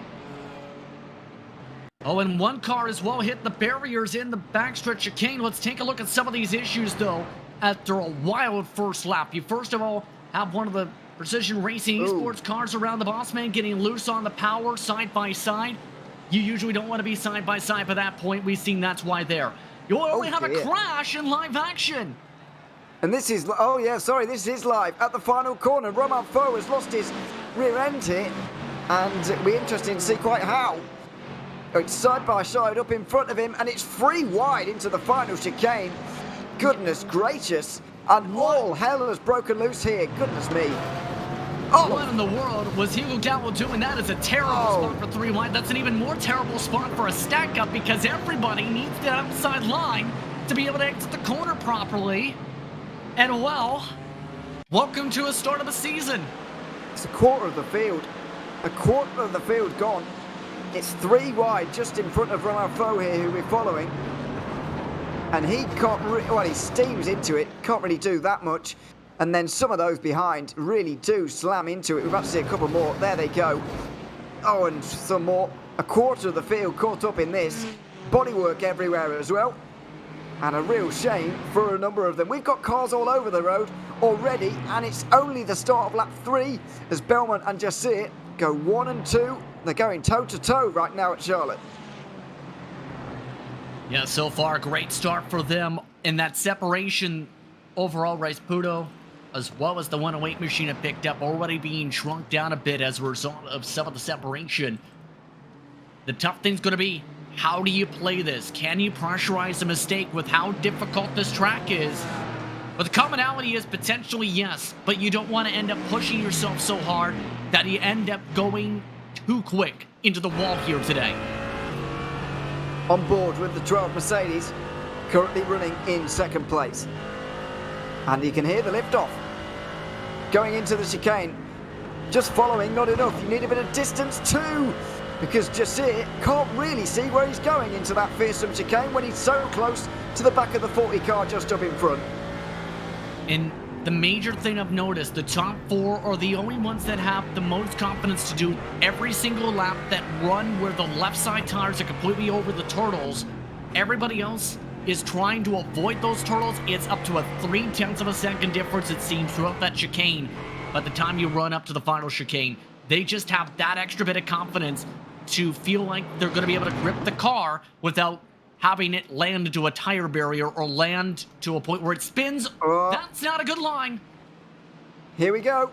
Belmont goes wide into the grass and into turn 5. Beckham Jassir takes the lead of this race, not even 5 minutes in. It's just one of those simple mistakes that are so easy to make at Charlotte. It's out of turn 4. A slight trip onto the grass for Belmont, and he's lost the lead. I think Belmont might have been in the thought process of, yeah, 2 tires still on the pavement, but if he slams the gas down hard enough, he's likely looping it around with how slippery the grass is. Just kept it safe, said, you know what, gonna concede the lead for now, try and fight again another day. Never gets any easier to watch that, does it? Through the chicane. So they make their way through to the final corner and the final chicane that has seen so much drama in the past as well. Caton goes up high there in the Mercedes, and in the two McLarens here. Max Villeneuve has gotten through here into 7th place, so that's a nice move, but wide at the final chicane, and Caton will have a better run here over the stripe towards turn 1. He's not going to be able to make a move, but this is a nice battle inside the top 10, and I think it's the battle for the first non-Mercedes in the field, quite possibly, although maybe Tarafino is in front. Is he in an Aston Martin? I couldn't quite see that. He is. Yep. So it's your highest running battle of the McLarens, to answer the question. But I've noticed in terms of the McLarens tonight, they're not quite as stable compared to the Mercedes AMGs and the Turtles. And it seems, even then, throughout that chicane, I've noticed a couple times they nearly spun it out. Hence why they've already lost so much time here, nearly 10 seconds in about 6 minutes. So at this point, I think this is again down to the car right now with some of the comfortability right now. You can watch this upcoming chicane, for example. Just look at the back tires in the midst of the second half of the corner. Through the chicane, they go. Yeah, and see, nearly tips it over. Yeah, it was a big jump. The Mercedes do get a little bit of wheel off the ground action, but it's nothing quite like that. And I think Caton really is just being more cautious through there, really, than anything. And maybe just has the long game in mind here. I know it's only a 40-minute race, but even so, I think he's through that chicane. He's really more about car preservation than anything else. And I think again that's the huge part of tonight. Conservation, not in terms of fuel or in terms of the tires I'm talking about. Conservation in terms of making sure you don't press the car so hard you end up destroying it. Again, the emphasis. You have to be able to finish this race by keeping this car clean. You destroy this car, you're not finishing well, let alone finishing the race likely. Absolutely. It's a game of survival here today. Focusing in on David Vemeroy here in the 12th place, just in behind a fellow Mercedes. I think the first of the running Porsches in 13th place. Just in behind that. In the number 91, an iconic Porsche number, of course, so down the years. There you can just see it in the background, the American flag draped upon the roof, about to be battered through this fearsome chicane. Oh, and a spin! It only took a matter of time, and it looks like the 13th of May off the road, and somehow he's kept it out the wall. What a save that is. Problem is, though, May has an in-sim black flag, so May has to serve a black flag there after all that, too. Did he have that front bumper beforehand, or has it been ripped off here? I can't quite see. It was already gone beforehand from situations, but he already has a black flag to serve. He's very lucky he doesn't have a meatball flag to serve with how much of a slide he took there. Yeah, I'm amazed he's still going at quite the pace he was, even without a front end there. Well, he seems to be fine, and now he's going to have to come. Well, he's still continuing on. I'm really surprised he's able to continue on like he is. Yeah, and there goes Robert Ridgway. Ridgway losing it, and this is an easy spot to either go off track too hard or loop it. Ridgway's done the loop it part. This is a horrible place to be. Robert Ridgway doesn't know whether to go or stay. That's the wrong order, but anyway, out the way he gets. And outside the top 10 he goes, unfortunately. Of all the places in motorsport, I think that's one of the worst to actually end up. Line corner in the middle of the racetrack, about 90 degrees sideways. You see just too quick in the corner, very lucky to not spin it fully across a bumper. But the best you can do is wait for the gap. You can't just back up and slam the pedal. You do that, you're likely coming across the rest of the traffic, and you, at that point, just have to pick and choose. Is this the right time to go? Can I even go? Just look at the relative, as it's really your main reference point left. He was lucky that I picked that spot because another car was coming within 2 seconds. You're going to find yourself in even more trouble with race control as well if you just go for it. You'll undoubtedly slam into someone. That was a strange line. Sorry, it was just... I was just looking at the wrong moment there. I thought it was a strange line from Villeneuve. It's not. But absolutely fine. Up in 7th place in the highest running of the McLaren so far. Just in front of Walker Caton here in the 15. In a very nice livery, I've got to say, in the background there. The blue and purpley pink sort of thing going on in the background there. Oh my goodness! That might have been all 4 wheels off the road there. Absolutely was, and another car with some issues here in the midst of the corner exits. One of the Mercedes, yes. David Richards off the road, and interested to find out how he's managed that, because you don't often do that on the run up to turn 8. This could be a problem though. A car we've already seen have problems into the chicane, going side by side with a recovering car going into the chicane. Who's going to back out? It is going to be the damaged Mercedes. They follow each other through, and everybody being a little bit more careful this time around. And I think Richards may have gotten help in the walking pace racing car, because first of all, you can't rip apart the flowers. Flowers, of course, are intact. That's a good thing for some people. But in all seriousness, keep an eye on the 34, because they had just gone off track. Just a slight touch is enough to help them around. Yeah, good point. I hadn't quite spotted that first time around. But, and I was about to say it was a solo spin, but it certainly wasn't. Or it certainly wasn't unaffected by those around him. Spun to the inside. Thankfully got going again. As we have seen here as well. This is the fight for 16th place, with Ryan Miles recovering from that big spin he had, or big half spin I should say, that he had just on the exit of the chicane at turn 12. Not quite actually in the chicane itself, but it was contact with someone else. As it looks like we've got someone off through here. It's one of the McLarens of Chinsky off in the 18. Doesn't look like there's any substantial suspension damage, I don't think. Or is there?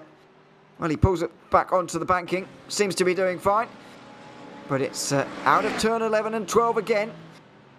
And I don't think it's up on these curbs, but it's just afterwards. Let's see. Up on the... it is on the curb. Just gets spun around as a result. And that's exactly what I was talking about with McLarens tonight. Seemed to be a disadvantage with the weight shift with those curbs and the turtles. He did have to serve a bit of a slowdown there, but no black flag against him like the last incident we've seen in that section. Just have to keep on chugging along right now and back to about where he started.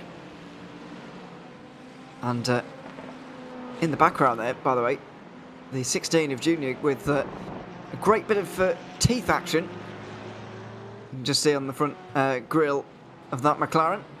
It's a livery that we saw last weekend, I think. I can't remember which Porsche it was, but it was a bright green one, and it has teeth on the front, and it's well, funny, to be honest, as well as a nice livery. It's so many puns can be made by commentators as a result of the teeth. There they are in the background, and I think that's what they are anyway. The McLaren doesn't quite have the right grille. Oh dear, he's jinxed them a little bit. Oh, into the wall for Junior. He looks like he saved it just about, but the bite of the teeth slightly blunted maybe by that little bit of contact on the wall. There you are. There's one example. There's Jake Haskell also with some trouble in that same section in turn. Take a look. Haskell was 24th in the Grizzlies of attrition. Very critical at that point. That definitely played a factor in that. And already had the rear wing gone. Looks like an old style Porsche came in now. Oh, and he's got stuck here on this little cut through as well at NASCAR turn 1. He'll get back going again. But once again, I can't believe he's still going at quite such a speed with no rear wing. But I guess it does show a little bit the lack of downforce that these GT4s have, that especially aerodynamic downforce anyway. He can just continue on anyway, and that does seem to be a theme a little bit with the new damage model. It's nice to see the body parts flying everywhere, the car body parts flying everywhere, but in terms of overall effect on the performance, not too major. Well, that could have been a major trouble spot for the purple machine there into the corner though. But for the most part right now, so far, so solid for those who've kept it clean after the very disastrous start for some. May's the highest of those who have had to come in and serve penalties so far in this race for reference or get damage repairs done already. And this is another smart livery for David Van Rooij. And there's a battle between Chinsky and Brennan by the looks of things for 13th place, side by side into the final chicane, and Chinsky's come off worse.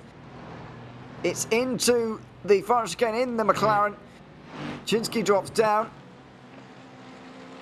through the final chicane, it's all fine. Now, this could be a solo car incident, actually. I thought they were fighting, but it looks like the 18 has just gotten unsettled on its own, although the Mercedes was going slowly into the final chicane. Down the inside from the McLaren. Oh, that's a difficult one to call. But I do feel as if the McLaren maybe didn't give enough space on the inside right at the very end there. Yeah, that's a little bit of column A, column B, I will say there in the midst of that, because do you give up the spot or do you expect the space in there and concede the potential chance of keeping the spot? There's so much that comes into play in terms of in the moment. But you also in turn have some more troubles for one of the cars we just watched in for the second time in about 3 minutes. You compliment a paint screen, Ewan, and they end up spinning. Sorry, I'm going to stop because it's getting ridiculous now. David Van Rooij drops outside the top 10 as a result of this, by the way. And it's through the elevation change you get around turns 5 and 6. A long looping spin. Gets back going again in 11th place. But yeah, no more compliments about liveries, I think. Because otherwise we're going to have none left by the end of the race. David Van Rooij gets back going again. I think he's in a fight for 10th place here with the Porsche just up in front. And he is indeed. Trying to hold back Roy Brown in the BMW behind. Oh, it's a big slide through turns 5 and 6. Such a challenging long right-hander that changes elevation so much as you're going around one corner. It is quite bizarre, especially for a Roval. Almost wonder if he's fried the tires here from that initial slide to last lap, and it takes a little bit of time to cool down the tires, keep in mind, with how hot they can get. But an interesting call you see on the pylon, Michael Terrafino hitting around the halfway point here, 19 estimated laps to go. First of the leaders. Earlier than the halfway point. So doing something on strategy here, clearly. As the Aston Martin pulls into pit lane, it's Sportfer off the road. In the Porsche Cayman. Going to get back up onto the banking again, and I don't think we're going to need any more than one guess to figure out which corner this one's been at. Now, already taking an awkward line in the first place, and there's the risk of taking the turtles. How about all 4 tires up off the ground by at least 2 feet? That is a spine breaker in real life. Let's hope he's not going to motion rig. Let's have a look on board. Just have a listen to this, by the way. It's going to be brutal.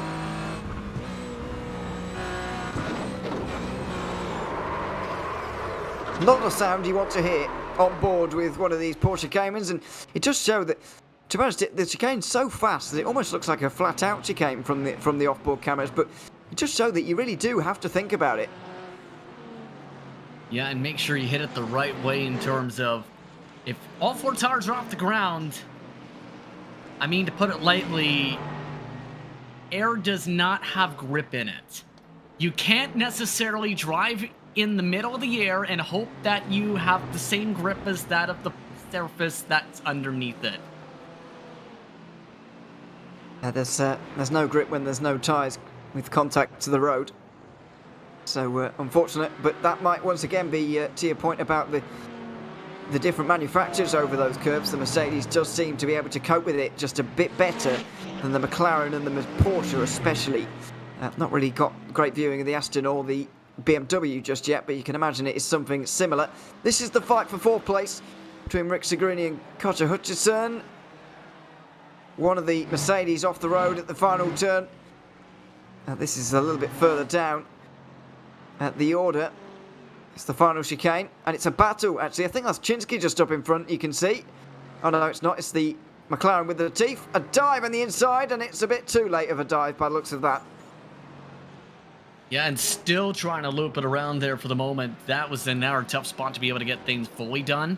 Very least, it's not a spot where race cars are running. Unless you're running on the oval in and of itself for a stock car race or in the Legends Oval for pits. Rick Signorini still holding on to 4th place. The gap, by the way, between 1 and 2 comes down, and the battle for the lead is bubbling away. As we approach half distance, it could well explode into something a lot more a little bit later on, but let's see about that. Carter Hutchison, is trying to just apply this pressure. Out of turn 8 they go. Into NASCAR 1 and 2. And now lap traffic comes into it as well. We've only got 23 cars on the lead lap, and with some deciding to pit already, it's not going to take much for you to fall off the lead lap round here. And just, that's how big of a difference it's been confidence and pace-wise. Some drivers up to 5 seconds off the lead tempo, which is, again, saying something here. I should note when it comes to the stock cars here, the fall off, some of the most drastic you'll see in terms of all the circuit, because of how abrasive and how aggressive this track has to be in the first place. It is a challenge for everyone, and so far some haven't made it through. I think about a quarter of the field already out of this one. We saw that big smash at the final corner. I think 38 took the start here, by the way, and maybe a fifth of those already out of the race. Still waiting for pit stops though. 40% is the fuel limit around here. I'm not sure quite how far that's going to take them in this race. It might be to about 25-30 minutes into this one, but we can't be far away from seeing these leaders come in, and that could change this race. It could define the race between Jasir and Belmont, who are staying around a second apart right now. And I'd be stunned if some of the drivers are able to go the full distance. I think that time taken for the pit stop, we already seen earlier, for some of the scheduled ones, I should rather say, with Serafino originally, before he missed his pit stop and then spent a minute and 36 seconds in the box, I should say, was kind of the indicator of it being about 25 minutes to go. So, if it indeed comes to that mark, should be about 15 minutes to go for the end of the pit stop window here, in theory, is the critical part of this. But also, it's the matter of, you better not make a mistake in the pit stop time, like we just mentioned, or say in some cases, some have a 21-second stop and lose a lot of time. Yeah, absolutely. It is crucial, and a crucial stage of the race here as well, as lap traffic begins to be negotiated. Beckham Jasir was flashing his lights like you wouldn't believe there to try and get through, and Belmont was able to catch up as a result. Carter Hutchinson also closes in on Rick Segrini now in the 108 just up in front. He looks to the inside at 8 does Hutchinson, but not able to go through. Now maybe is the chance. Oh, not quite. Couldn't get to the inside as they go through NASCAR 1 and 2, and he's going to have no chance now till the final chicane. Like he wants to try something here, and there's a bit of space. The question is, how does Hutchinson play this now? I'm not quite surprised there. Hutchinson has been the most conservative on the turtles, but in turn has been very consistent despite that in terms of his lap times. Jordan Rick Segrini was just taken off guard by that one, really. Caught off guard a little bit, and wasn't expecting Hutchinson to try and go down the inside there, but somebody's going to have to yield into there, and in the end it sort of had to be him, as that's Roy Brown going very wide. Miles Brown, excuse me, I'm calling him Roy Brown. Miles Brown goes wide and lets through Ryan Miles, which is not confusing at all. They both remain inside the top 10, and we do have a BMW inside the top 10, at least for now, but pit stops will have to be made, and we'll probably change that fact. You gotta love this combination, right? The question is, which spelling of Miles is... well, which spelling of Miles, I should say, is better? Is it M-I-L-E-S or is it M-Y-L-E-S? They're both first names, technically. Just so happens one's the last name. Yeah, so Ryan Miles has got 2 first names. Someone, I would argue, doesn't really. Well, to be fair, people do it a lot with my name actually, as opposed to how to spell it properly. Everyone will have their arguments, but there you are. That's what they're fighting for right now. Clearly, supremacy of which way round to spell it at the moment. It's Ryan Miles who's winning it. Into the pit lane goes Jordan Rick Segrini. This is where the race is going to get interesting. This is where the battles are going to be decided inside the top 5, because we're 25 minutes into this one, quarter of an hour to go, and the pit stop times are going to be very, very crucial around here in terms of track position, in terms of who's going to win this race. And what did I say about 25 minutes? Was that run showcased before? So now it's the question, how does the 108 play this? Looking like fuel only maybe the call here with how, It's only been about 25 minutes on the tires. It's not a lot of tire wear per se, and I don't know if there's going to be enough time to even take tires, let alone in that situation. But already, 19.5 seconds. Some of the drivers with the undercut call already 4 seconds quicker in the fuel tank. Well, let's see. Where is Villanueva as well? Pitted very early in the 465 McLaren. Not in front of Jordan Ricciardi, but wasn't expecting him to be either. We'll see where he is in relation to everyone else later. Beckham Jasir comes in from the lead of the race, so it is very much the time to be coming in and pitting. With less than quarter of an hour to go. This is important, as Nicolas Raputo also comes into the pit lane for Delta Sports Mercedes as well. There he is in the 7. And we'll see what the pit stop times are here. I think that Rick Zagruni's pit stop time there is a little bit longer maybe than it should have been. And based on Tonu, I think there's that potential chance. Most drivers, even those who just zip by in the pit lane, who are about half track back, 15, 16 seconds. Question is, did both of these drivers play this the right way in terms of their pit delta? There it is, 14.9 seconds. And one of the better pit stop deltas in the lane and turn for the 12. 14.7, the number to remember. Slightly quicker than Raputo in the 4th place, who will get out in front of everybody. And we're waiting for the top 2 now to come in and make a couple of very important pit stops. Nicholas Belmont in terms of this race win, and Carter Hutchison in terms of that battle for 4th place that we were seeing earlier on. Now then, the Mercedes makes its way in, just avoids that pit wall on the right-hand side. 14.7, the number to remember, as the Mercedes trundles down pit lane right to the very end.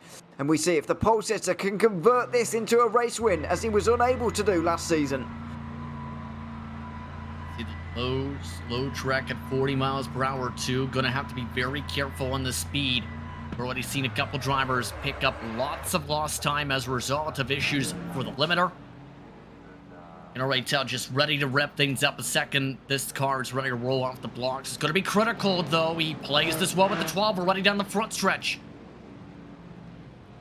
Ticks past 14, and there it is. Beckham Jasir surely going to have this one.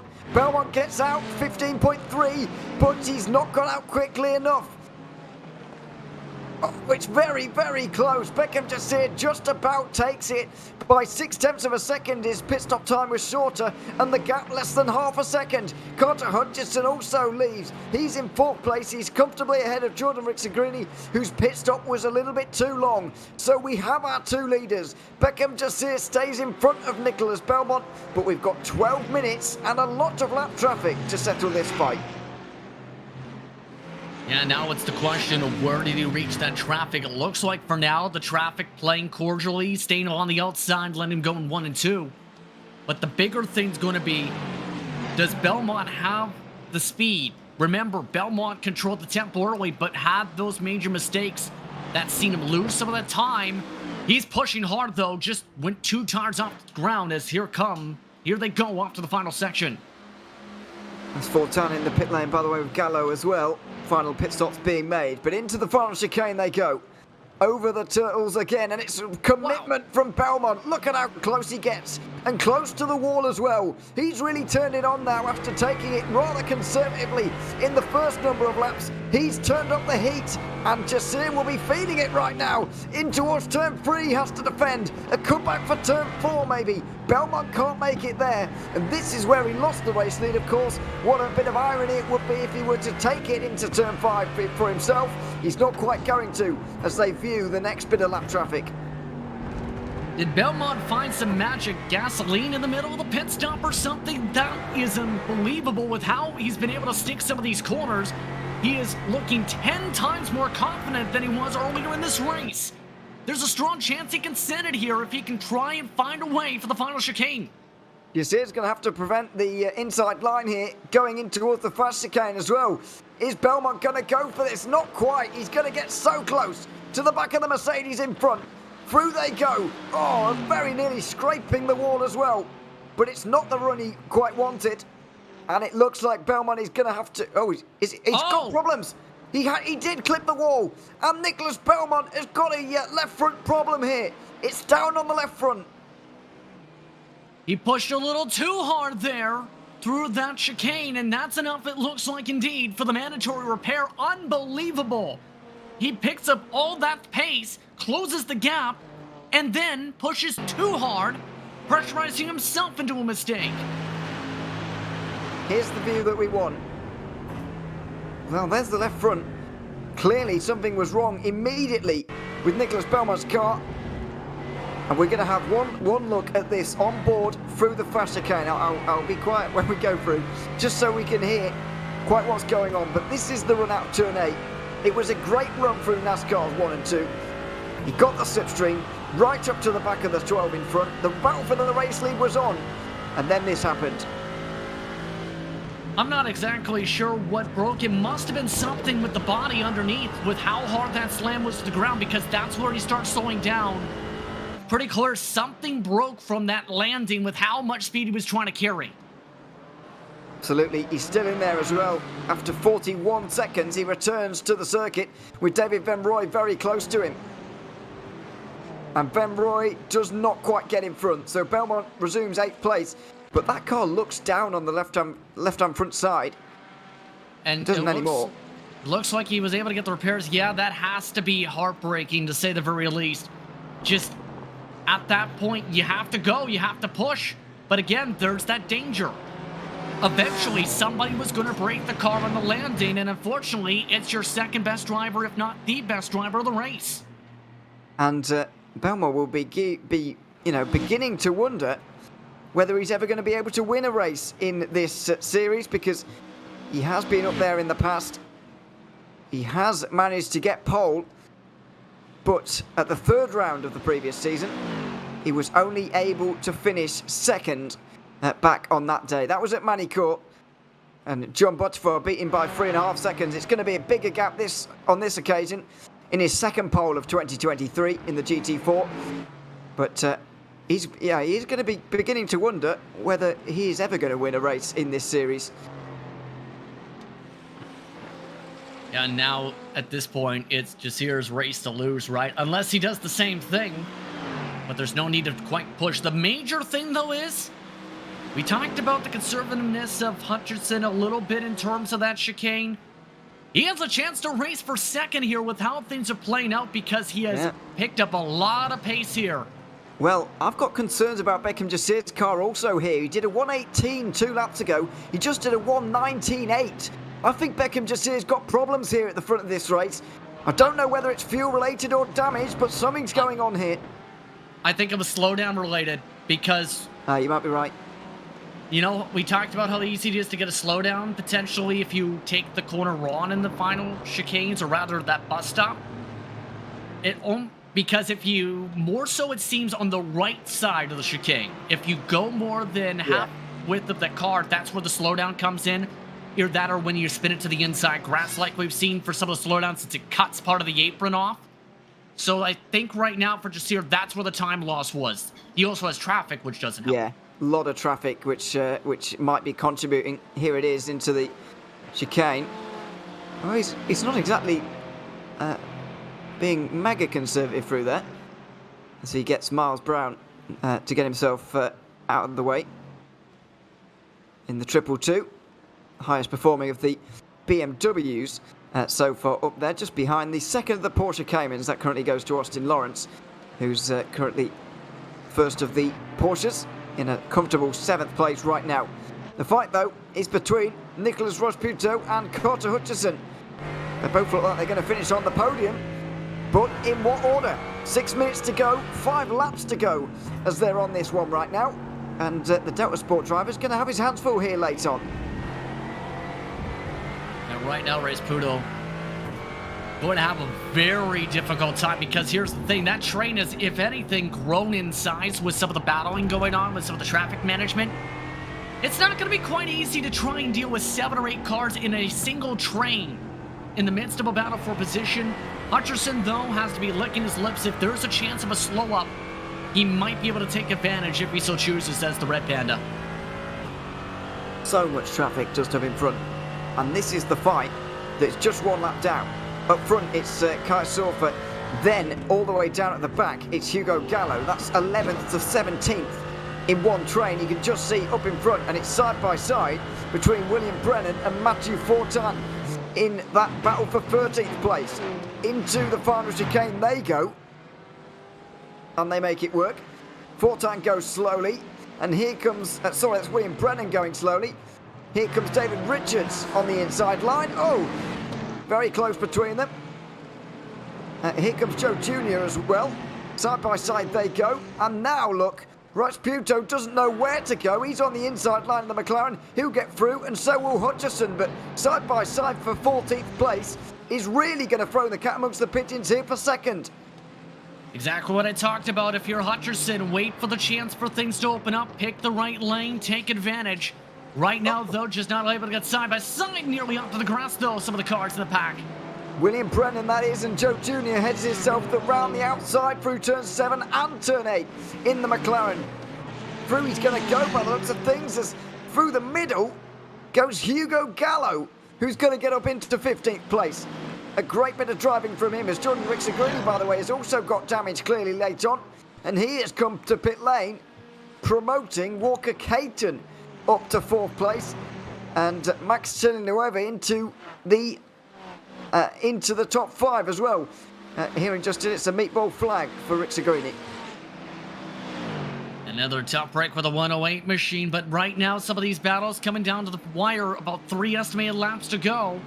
Now they've cleared by most of the traffic, just Brown and Fortin to try and deal with for the most part, who are the closest battling in terms of packs. RaceSpotTV, though, seems to be quicker once he gets that advantage, some separation compared to what we're seeing for Hutcherson. There's still 3 laps to go here, let's not forget, including, or is it 4? I think it could be 4 including this one. We'll work that out a little bit later on. But RaceSpotTV now 7.5 seconds off the lead of Beckham Jasir, who's really just holding back and not really opening the taps too much because he doesn't need to. The Delta Sport driver in that number 7 Mercedes certainly does, because Carter Hutchison is right behind. The fight for 11th is going on just up in front as Miles Brown tries to defend from Matthew Fortin into the chicane. There they go. The BMW holding on to 11th for now as Fortin applies the pressure. Yeah, and just like we're seeing with the lead lap battle, Brown seems to be a little bit more comfortable compared to what we're seeing for Fortin. If anything, Fortin's got an issue. But right now, you also have some of the other traffic management to deal with, like Belmont trying to battle. This is for position, should say, with Lawrence. It is, and Belmont has really got a full head of steam now, and probably driving with a fit of rage as well. Right on the back of Lawrence, who surely can't do anything to hold back Belmont here from getting this 6th place. It's the least he deserves after his drive here today. He pushes the Porsche towards us again. Lawrence may decide he wants to go for this, and he will. He'll push it into the chicane. Over the curb goes Belmont. He gets to the inside at NASCAR 3 and 4, and surely 6th place is going to be his. I think that kind of spooked Lawrence, if anything, with how not only he stuck to the bottom there, but how quickly he gained to the inside. Just had to concede at that point. I think so. Similar situation up there in 2nd place right now. Belmont's going to get away. Here are the 2 Mercedes. Just up in front is Kai Sorfa. You can just see in the 10th place. Oh my word! And nearly throwing away at 10th place there. He'll go high through the banking. And Hutchison gets a great run in towards the final chicane. This is going to be the penultimate lap of the race. He's on the outside line on the way in. He can't get the inside at turn 17. He's got one more lap to try this. Hutchison got a great grip. Him out there. Just can't get the right line yet. There's the squeeze off. Could be the penultimate lap as well. We're once again running quite close on time here, by the way. But here comes Hutchison through 3 and 4. These 2 fighting for the final 2 spots in the podium of this race. And the battle for 10th you can just see in the background. Hutchison has tried for all of the second half of this race, but he's struggled to find a way through so far. Now, right now, it's all down to the comfortability and the major separation right now, as RaceSpotTV is more comfortable in that backstretch chicane. They've been trying to use it more like a straight line with turtles to the side, because started to pick up on this with the middle line taking down the straightaway. Look at this particular line. Hutcherson's not as comfortable. He's having to lift off a bit to make sure he doesn't make a mistake. RaceSpotTV doesn't even hit the brakes to midway through the chicane. That's the major difference. Into the final few corners, Beckham Jassir is going to give us one more lap. White flag waves at Charlotte. Just one more time around for Beckham Jassir to close on a race victory. Final lap. Carter Hutchison not as close as he was one lap ago, but surely he's going to give it everything now, or maybe he'll sit back and rest on the fact that he does have third place almost guaranteed. Still a very well respectable position, I'll take that, but you also, if there's a chance to make up a spot for second, have to say, can I get a chance? If it opens up, yeah, you're taking it. If it stays like this, you better not force it, because then you'll end up kicking yourself after the race. Absolutely. He'd rather third place than nothing, but he would also rather second place than third, if you see what I mean. So we'll see how he plays this. 9 seconds is the gap, though. And Hutchison has got a decent run off turn 8. He needs a monstrous fast chicane here. Is it something he's prepared to risk here on the final lap?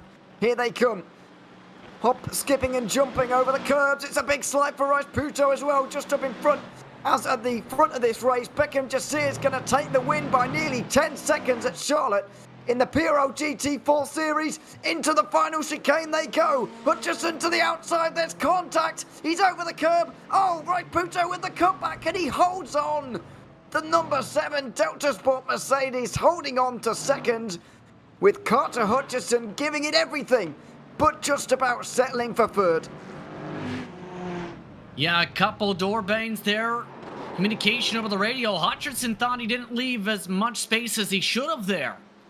There was a little squeeze, yes, but it's the last lap. You're fighting for position. That's what led to the contact there. And it looks like Hutchison let the switchback happen and in turn opened up the door for the pass.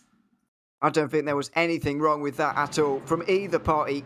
I think it was totally clean, great racing, by the way, as well, but hard racing. I mean, we can't expect much else going into the final chicane of this race. Yeah, some absolutely thrilling racing there. There's the squeeze he's talking about there. But indeed, even then, RaceSpotTV still had the better grip, I think, or the better exit despite the contact. It was going to be a drag race regardless of contact. Yeah. And in the end, it was just good, hard racing, as we saw all day long here at the Charlotte Roval. Let's take a look at your results after 32 laps of racing in the first round of the PRL GT4 Sprint Series in Season 2. Beckham Jassir, winner by just over 10 seconds ahead of that great battle for second. Nicholas RaceSpotTV beating Carter Hutchison to the line. Walker Caton and Max Chilenueve round out the top 5, with Nicholas Belmont recovering to 6th place after his meatball. Austin Lawrence finishes 7th ahead of David Benroy. Ryan Miles was the final driver on the lead lap, with Matthew Fortin making it to the top 10. Miles Brown was down to 11th ahead of David Richards. Then Joe Jr. and Hugo Gallo, a couple of McLarens, ahead of Kai Sforza, who unfortunately dropped down in the Porsche towards the end. William Brennan finished 16th ahead of Robert Woodway, and it was Jordan Rixon-Grinny with his late pit stop ahead of Vincent Genereux. Roy Brown rounds out the top 20 in his Team Beef Aston Martin. Another one of those, his teammate Michael Terrafino finishes 21st ahead of Joshua Chinsky. Then it was Jake Haskell, Mark Sigalo, Brian Hoskins and Chris Braddock all on the one lap down list. Mariano Barrios, Jeff Flesherman and Corey Groves all made it to the flag at least, or within range at the very least. The likes of Alex May rounding up the top 30 didn't cross the line. Neither did Roman Foe or Darnell Williams. Josh Kimball will finish 33rd. A lot of these going out after the first few laps, including Adam Brockway, who finishes 34th. Big moment for him, unfortunately. Jerome Perfume, unfortunately, down in 13th position, as well as Aaron Nassians as well. Gianni Mioro down there, along with the likes of Glenn Vanko, Anthony Rivera, Matt Distill, and Val Asensio, all not even completing a lap at the end of this race. Well, a very entertaining one it was, and we're able to bring in one of the entertainers, Carter Hutchison, who joins us now. Carter, congratulations on a podium. here on the first round of the GT4 series here this season. But that last lap was enthralling from where we were sat. Just tell us about it from where you were. Yeah, it was. Thanks for the congratulations, and the last lap was awesome. I actually thought in the last corner there that I was the one that didn't leave enough space. So when I came off the curb, I thought, oh, I should probably give this back. But I don't know. I gotta looking at the replay. I really don't know if I should have given it back or not. But either way, it was an awesome last lap battle, and I think for the most part, it was considerate on both ends. And I don't think either one of us should be disappointed with that. It was a great fight, I have to say. I think it was just good, hard racing from my point of view there. I mean, what were you expecting coming into this one? Because the Charlotte Roval's unique, I think, is one way to put it, especially with this chicane layout that we have from the 2018 layout. What were you expecting here? Were you even dreaming of a podium at the start? No, not at all, actually. I did a couple GT4 races this week, and the only thing I was expecting out of this was to either finish or break the front left suspension in the bus stop. So to come away and walk away with a podium in the first round, even after building the setup probably improperly for qualifying pace, I think it's good. And I think just being consistent will really pay off in the end. And this circuit is obviously not a reflection of the circuits we've got coming up. We've got some bigger Grand Prix circuits, of course, mixed in. The Nordschleif's in there as well. How are you feeling going into this season? What are you expecting from the season as a whole?